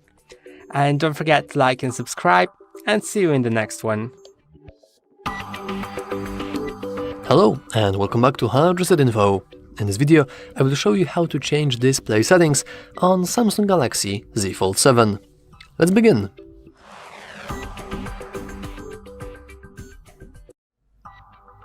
So, there are two main ways for you to change your display settings. The first one is the safest option and the second one is more dangerous option. I will explain that in a minute. But of course, let's start with the more safer approach. First, head into settings. Then inside settings, you want to scroll down a little and head into display. In display, you want to scroll down and head into font size and style. Here we can increase the font size, but it doesn't really change much. As you can see, it gives an illusion that we have a bigger display and the labels are actually increased so they can fit the style, but it doesn't really change that much. So I will go back, and as you can see, we do have something called screen layout and zoom, but currently it is not available. So let's unfold our beautiful Fold 7 here. Let's put it on our desk, and now we can go into screen layout and zoom, and you will notice the little slider here, and it is for screen zoom. But even though it is a slider, it actually only has two options. This one, which is zoomed out, and this, which is zoomed in. The difference exists, but it is not that big. Also, we also have something called multi-view and standard view, which is something very important, but we'll mention it later. So, technically speaking, we should have this done, like we should have everything done. I could end the video now. However, there is one more way for you to change your DPI settings. And it's technically very simple, but also I did break the phone accidentally, so you want to be careful with that. Anyway, you want to scroll all the way down into the settings, but as you can see, we do have a little spoiler, so I will now disable it. and boom, you have never saw a thing. But of course, I am talking about developer settings. In order to enable developer settings, you want to head into your About phone, head into Software Information, and click Build Number 7 times. In order to become a developer, you must import your current password, and now click OK to developer mode. Now we can scroll down and we have our beautiful developer options. Now, why am I talking about this? Well, we can scroll down until we see a section called Drawing. So networking, no. Input, no. Drawing. Here it is. We do have a couple of things. For example, you can show layout bounds if you want to see how the layout is done, but we don't really care about that. Instead, we want to scroll down, and here we have minimum width, which is an incredibly important feature, especially for this tutorial. You'll probably want to write down that 374 number. That's what we can now do with that. Well, this is the minimum width of our current display. So we can increase it to, for example, 500. And you will notice that now it's a bit smaller, right? It's actually very much slower. And we can also input a smaller number, like 200, which will get automatically transferred to minimum width. I don't think we can actually be lower than 320 to change the display size. And now, why did I say that it was dangerous? Well, you can break your phone pretty easy. But in order to show you that, we can go into the unfolded version. And I did notice that the cover screen and the main screen actually has two different modes. You will notice that if we scroll all the way down into developer options here and go into drawing, which should be around here, we see that actually our cover screen has a different width. So we can also increase the width here. So we can decrease it to 200, and probably the minimum will be 320, just like before. But we can also bump it up. So let's go with 450. That's looking pretty good. But if we increase it to even smaller amount, for example, a bigger amount, for example, 550, still pretty good. Let's go with 600. Now, the problems occur, because as you can see, we have smalled down our cover screen so much that now actually it's using that different screen zoom and screen layout from our main screen, even though technically this shouldn't be possible because we are on our cover screen. And we can try to rotate our phone, and look, we have a fold screen without unfolded screen. That's pretty funny. And why did I talk about problems? Well, if you will go to minimum width now, maybe it will... Oh, we can already see some weird things going on, because as you can see, our minimum width is set to 600. At least that's what we are seeing. But if we click on it, we'll see that it's actually set to 300, which is... Technically, it shouldn't be possible, because the lowest value is 320, right? Yeah, if we click OK, we can see that it did set up to 320, but nothing really changed. It's even smaller now, even though we have set it to 600. And if we try to lower this value, for example, 150, you will see that we cannot go back. There is no way to go back to our normal screen. Now, what's funny is that our cover screen should work perfectly fine. As you can see, it is working without any issues. The settings are displaying correctly. Everything is all going okay. But the moment we go to our cover screen, just look at how small the enter pin is. That is crazy. And look at the labels, the names of labels down on your settings. So we cannot really... Oh, I screwed up something. Wait, here it is. Oh, and look at now. The minimum width is 56. But if we click on it, it's still actually 320. So, as I said, you want to be careful about changing this, since this will probably break some stuff. For example, we cannot go back, like if we go with this 56 setting, this won't do anything. even though it says it does, it will set to 320 anyway. However, we can still bump it up to, for example, 500. And at this point, I have no idea if you guys can see anything, but as you can see, that's a problem. That's a very big problem because everything is really, really small. Yeah, I guess if you rotate your phone, then look, we have Samsung Fold. It almost looks like Samsung Flip, not Fold. So that's pretty funny. And as you can see, there's no really way to fix that. However, we can try to go back to our display settings, which are right here, drawing settings, sorry. Let's bump down the value to 320. So there is a way to go back. And now we can try to go into our display.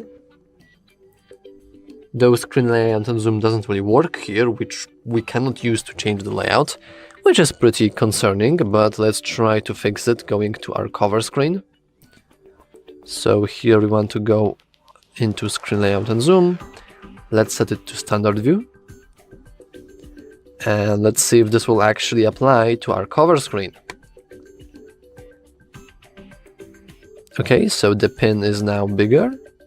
And if we go to our settings, we'll see that technically it's everything working now. And if we would go back to our cover screen and let's enable back our little cover display. So screen layout and zoom, multi-view, and let's flip back. I think we have successfully fixed the issue. Congratulations! So, as you can see, there is a way to go back. Previously, I didn't even know that. I fixed that using reset all settings, to be honest. I'm not going to lie. But you want to be basically really careful with changing those display settings, because accidentally you might set it to a value so high that you will barely see anything on screen because it will be all so tiny. So, yeah. But anyway, that's all for this video. If you found it useful, make sure to leave a like, subscribe, and as always, thanks for watching. Hello, and welcome back to HardReset.Info. In this video, I will show you how to automate tasks on Galaxy Z Fold 7 with modes and routines. Let's begin!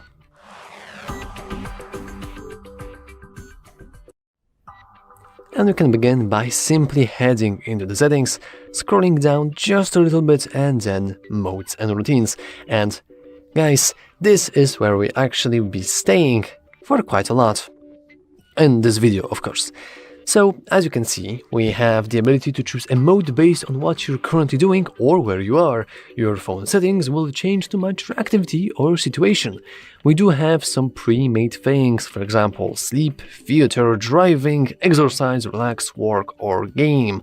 So, for example, if we click on it, well, game actually provides us with a nice game mode, which will automatically open if a game is being played.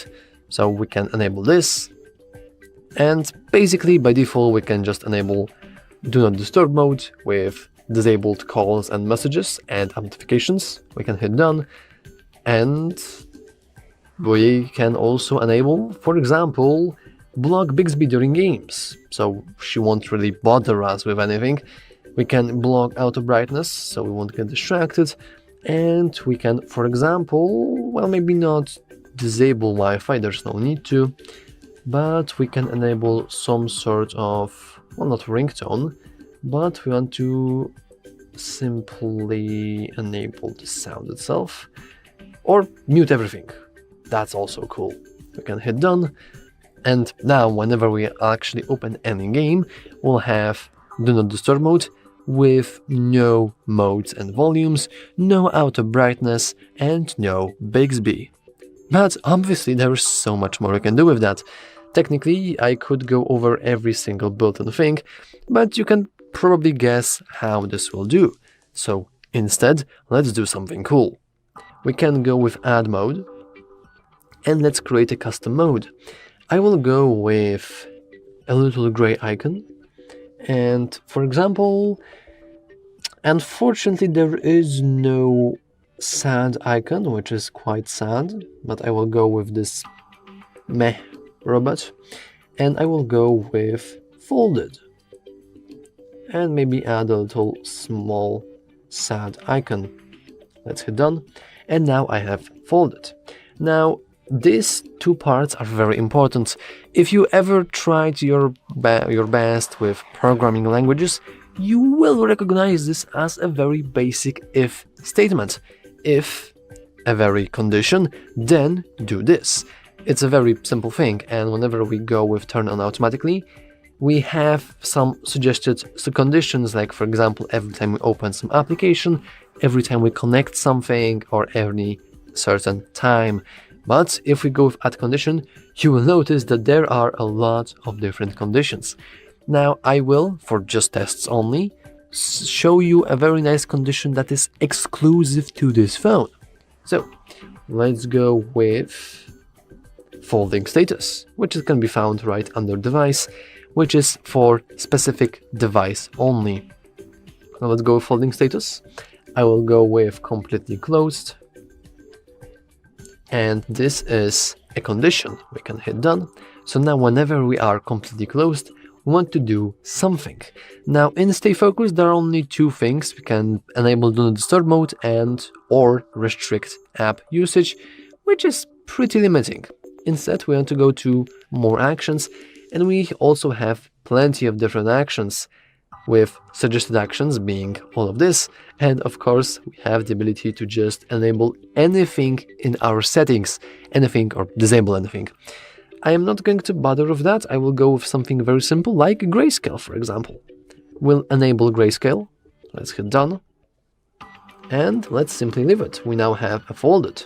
So obviously we can now add mode.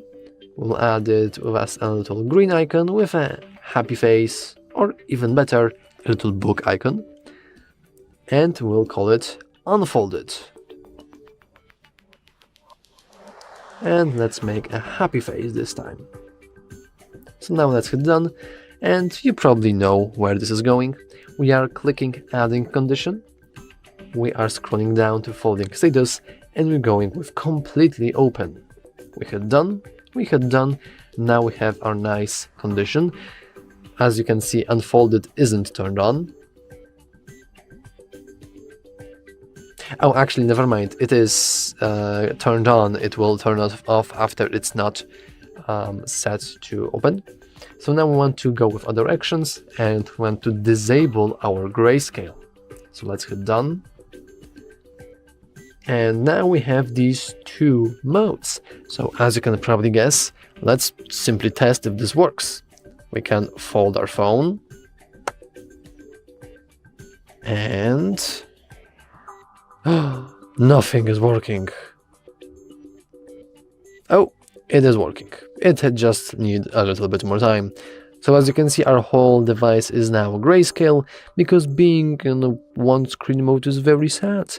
However, whenever we open our device, colors should go back in any moment now.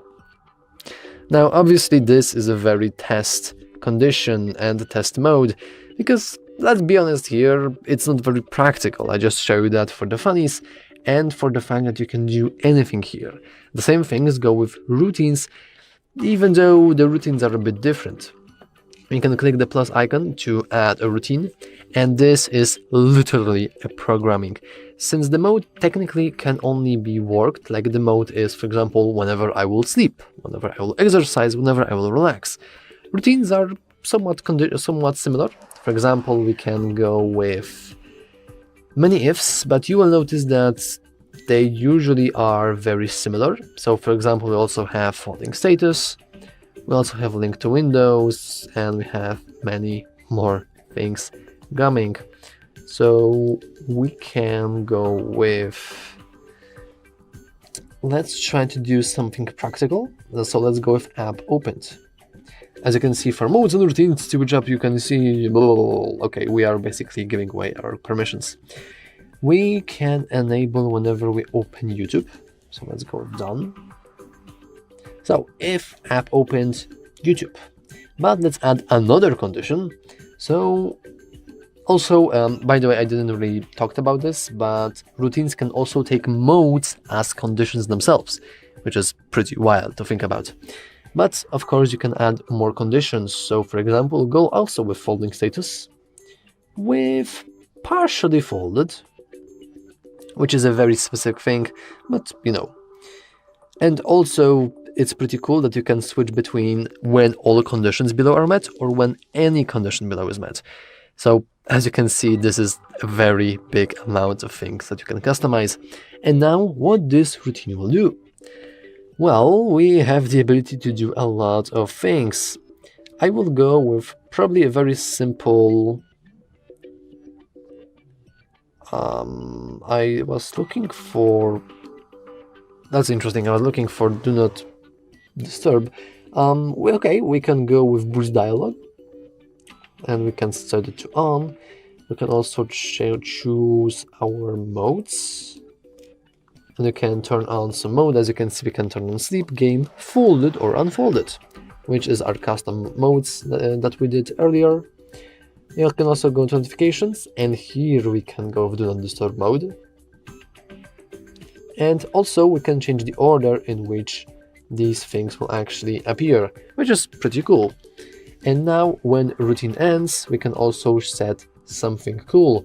So basically this will remove all things we have set during our routine. So we can now hit save, and we can go with routine name. As you can see, we have plenty more icons now. So I will go with YouTube. I will set it as red. There is no red.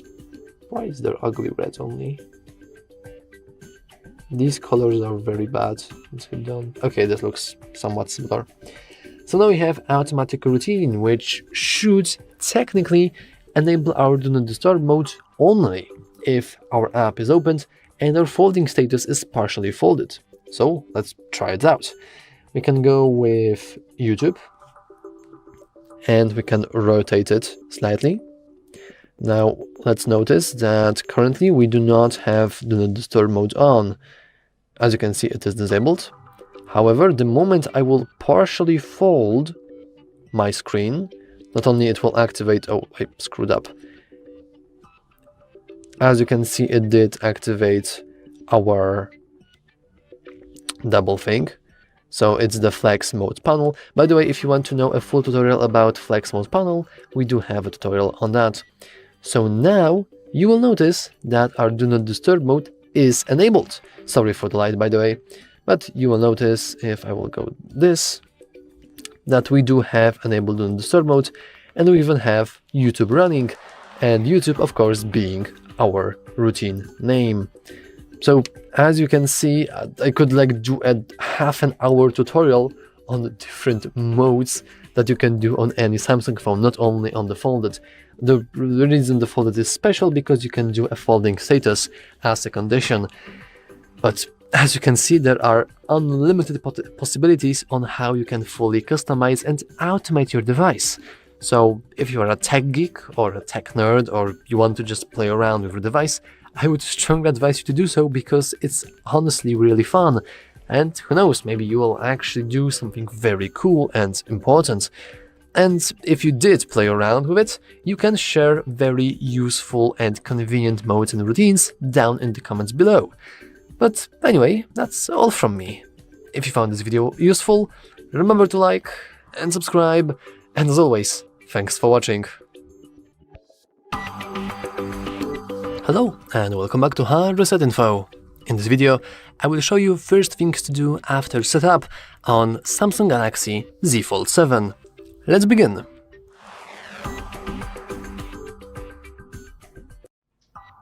And we can actually start with adjusting our screen timeout because it will be very annoying for me. So I will bump it up to 5 minutes, but of course you can bump it up to any value you want. I will also, but only like for me recording reasons only, disable adaptive brightness and lower it just a little bit, so you guys can see better what I'm actually doing. Anyway, now we can actually begin the process of tutorial, though I do notice that the brightness is a bit too low, and this should be slightly better. So first you probably want to change the 3-button navigation if you have it different on your previous phone.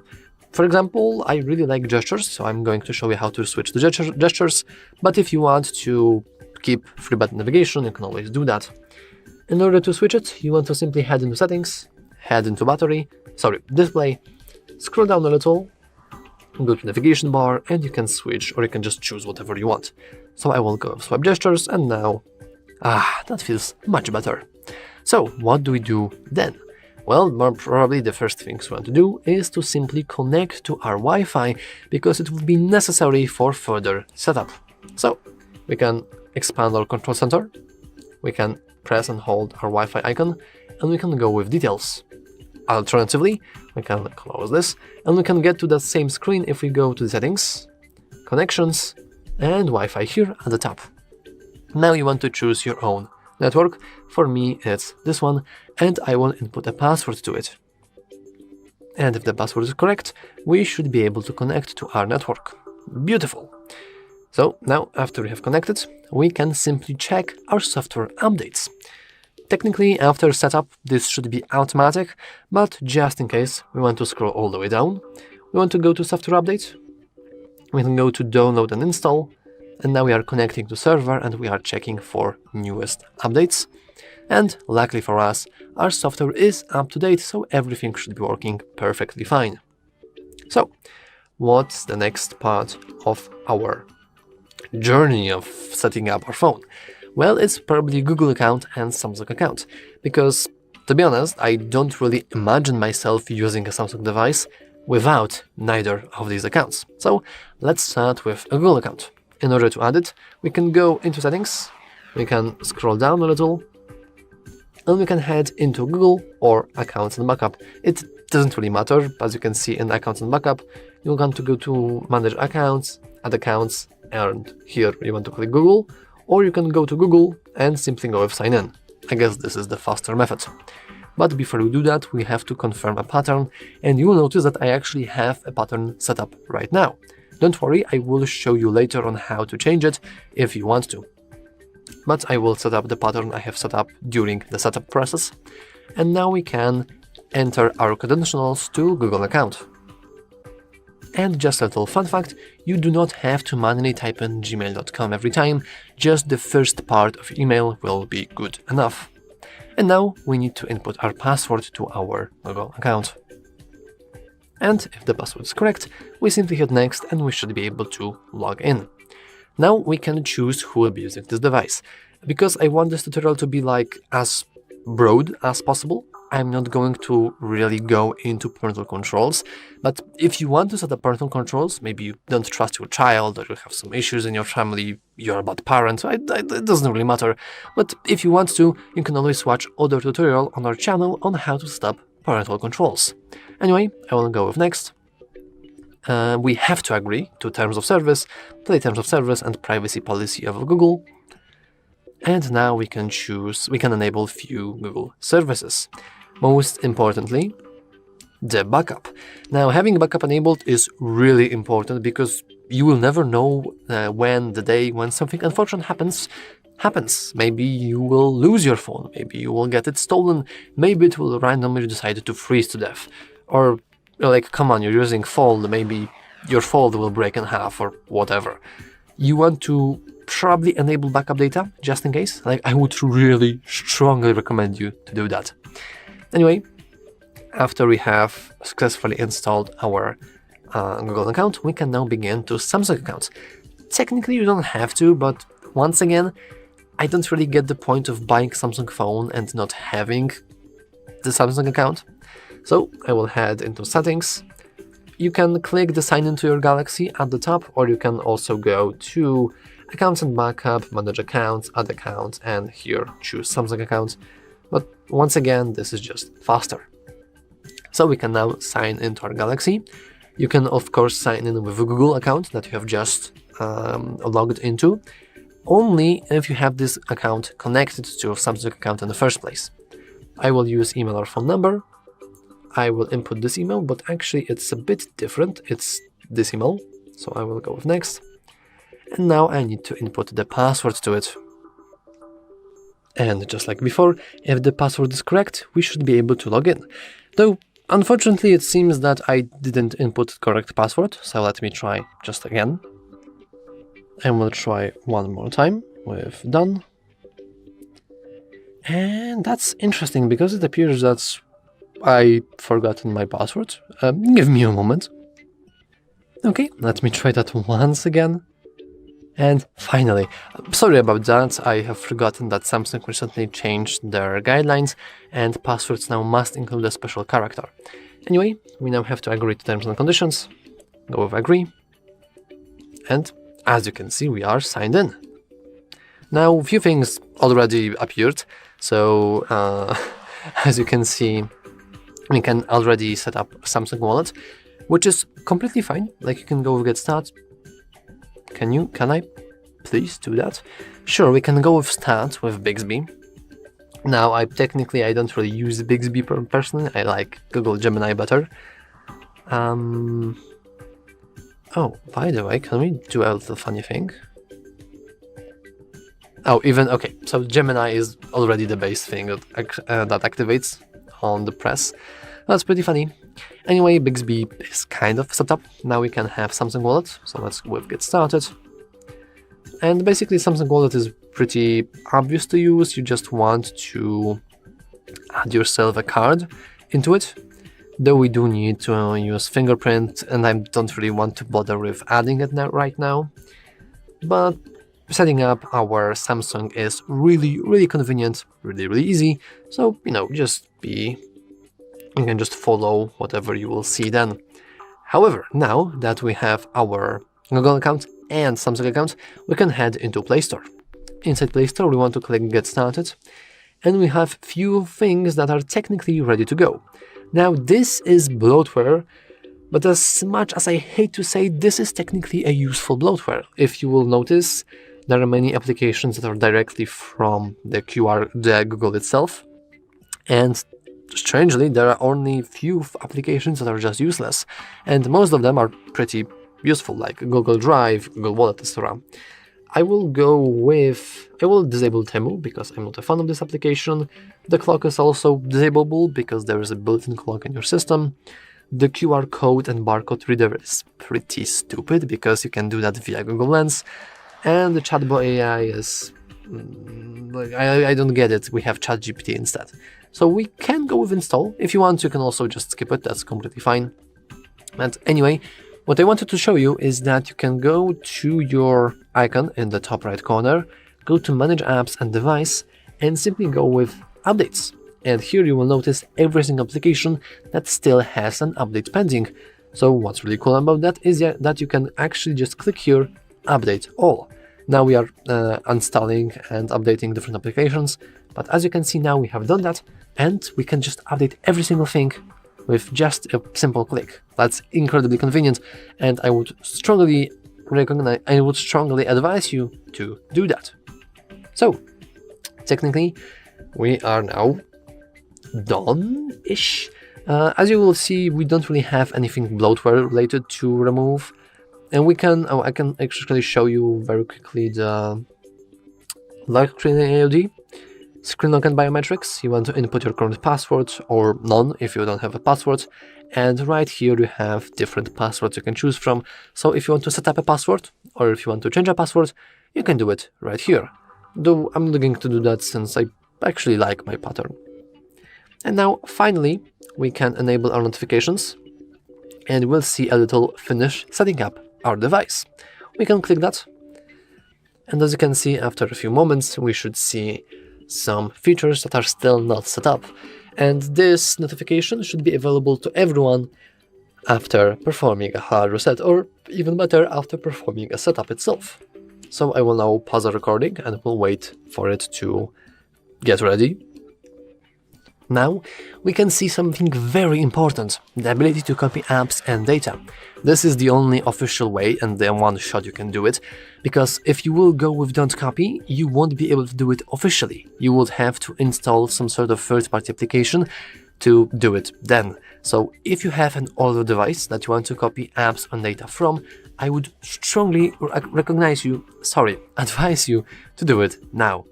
But because I don't really have other devices, I will go with don't copy. Now we are getting account info. As you can see, we can set up biometrics. Both of these are like not time consuming, but they do take some time, and the video is already pretty long, so I don't want to bother with that. I will press skip. But just so you know, we also have tutorials on how to set up face recognition and fingerprints, so just so you know. Now we can choose our browser and search engine. By the way, it's completely fine if you don't see these options, since I actually performed the setup without Wi-Fi, so these things aren't really set up. But let's go with this combo. Now we are checking few things. And we have our Samsung wallet. We already kinda went through it, but I guess we can go with next. And we have to set a secure pin, but if I remember correctly, we can't really do it. So we can't really do a very easy, so I will just ignore that. Oh, can I go back to it? Oh, I guess that was the last part of the setup continuity, because it's gone now. Okay. I guess that after you clicked skip, that's just all of the setup you can do. And just the last thing you can do to like instantly customize your phone.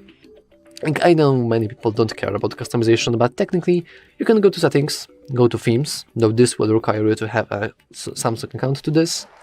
Now you want to switch from to themes, from featured to top, and from all to free only. And here you should see a nice amount of themes that you can choose from, and they will instantly change your icons, your fonts, your backgrounds, everything. Also, ringtones and alarms, that's pretty cool. So, yeah. Though if you want to have in-depth tutorial on how to customize your phone, you can always watch our tutorial on how to fully customize your Flip 7. Anyway, that's all for this video. If you found it useful, make sure to leave a like, subscribe, and as always, thanks for watching. Hello, and welcome back to HardReset.Info. In this video, I will show you how to customize cover screen and main home screen on Galaxy Z Fold 7. Let's begin!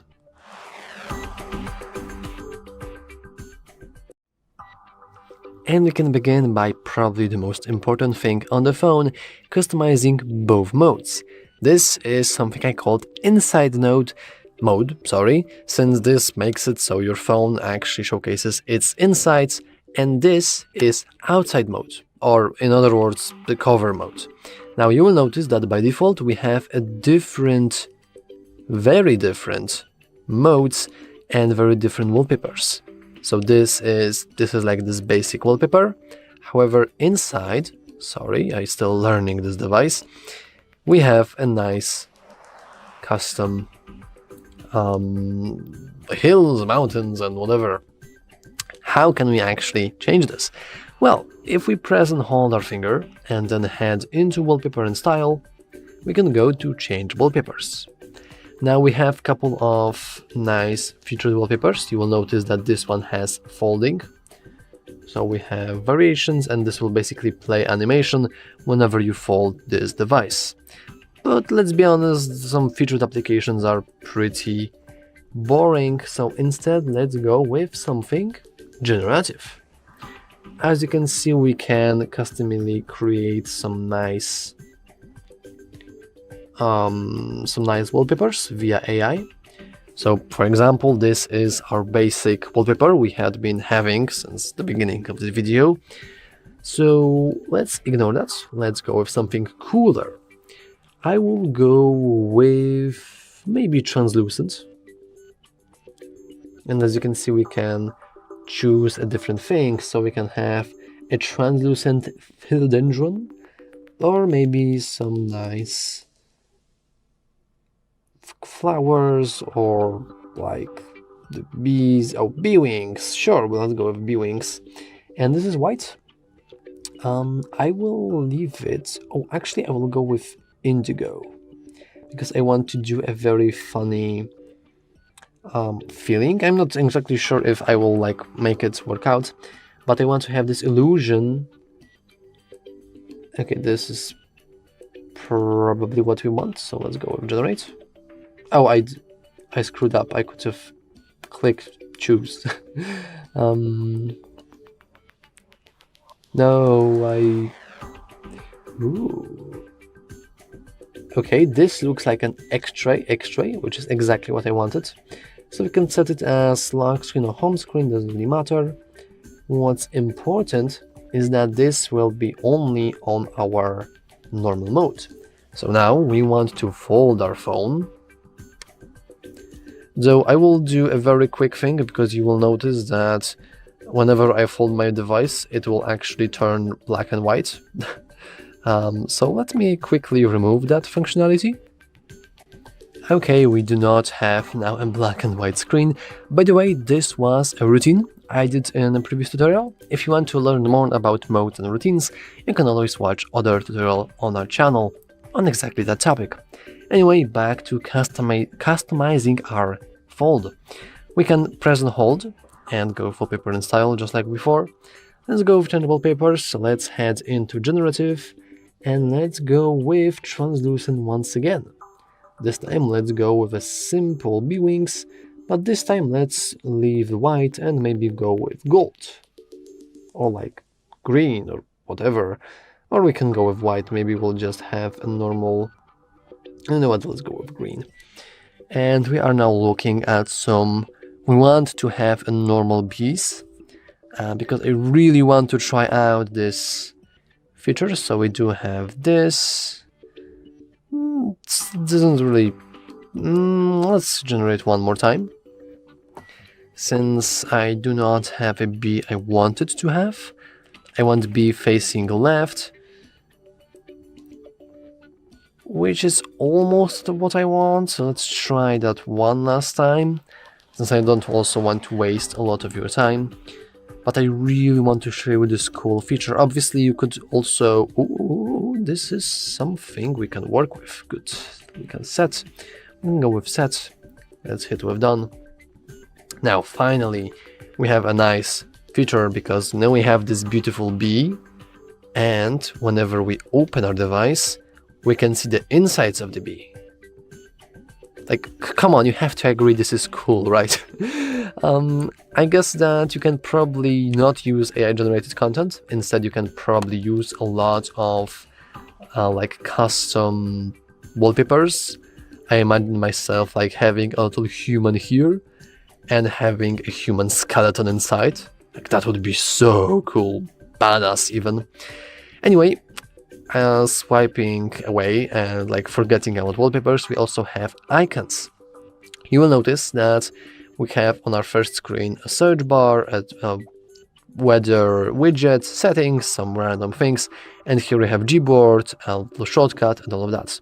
And you will notice that whenever we close our screen, let's enable our phone, we have exact same layout like we had on my previous one. We can change that. We can do that by, well, we don't really have to unfold it, but I will unfold it just because I love the bee effect. Like, come on, this is so cool. Let's go to the settings. Let's scroll down a little. And we want to head into, I actually forgot when we want to head into home screen. And here we have cover screen mirroring. And you will see that basically you can have a nice animation that displays what it will do. It will use the screen layout on your cover and main screens. So let's disable that. And now we have a whole lot customization to do, because now whatever we do here is completely different. So for example, we can do a bunch of nice shortcuts here. So for example, we can move this enormous Google search bar down. We can like move the store here. We can move this here. We have a lot of different modes here, so we can have like this nice layout. It doesn't really matter. And we can even have more screens here. And whatever we do on the main screen does not get transferred into our normal screen. You will notice that it's just like it was before. So here we can also change different stuff. But I imagine myself using this as a more minimalistic way. So let's try to, for example, remove the widget. You can do that by pressing and holding your finger until a little remove appears. So let's remove it. We can also remove the store. Let's move the settings. And this feels a lot more cleaner now. And whenever we open our device, we have something different. Okay, I know I did said that like we don't want to talk about wallpapers, but I just am in love with this effect. I do think that it's a very cool effect. Anyway, let's now change the theme of our phone, and we can do that by heading into settings. I lost settings. I will add settings back to our main menu. So we can now head to settings, we can scroll down, and we want to go to themes for further customization. Now you do need to have a Galaxy account for this, so I would strongly advise you to set it up. Let's go with continue, and you will notice that like these do have some nice like things, but they actually cost money, which isn't very cool. So instead you want to switch from featured to top, and now switch from all to free. And now you will only see free themes.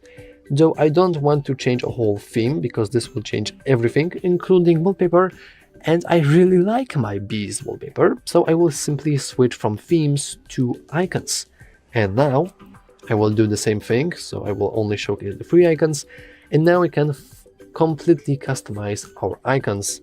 So let's go with something like this, which looks, to be honest, very weird, and I pretty like it. Let's go with download. Let's hit apply, and in any moment now we should see a new set of icons inside. As you can see, that's looking pretty cool, especially with a combo with that nice wallpaper. Now I'm going to actually remove the weather icon because I do think it like wastes the potential. The midday brief can be in the middle, let's say. And also I will remove the Microsoft shortcut from here, so I will remove it, and I will move settings here. Now this looks smooth. And let's actually check out our main screen.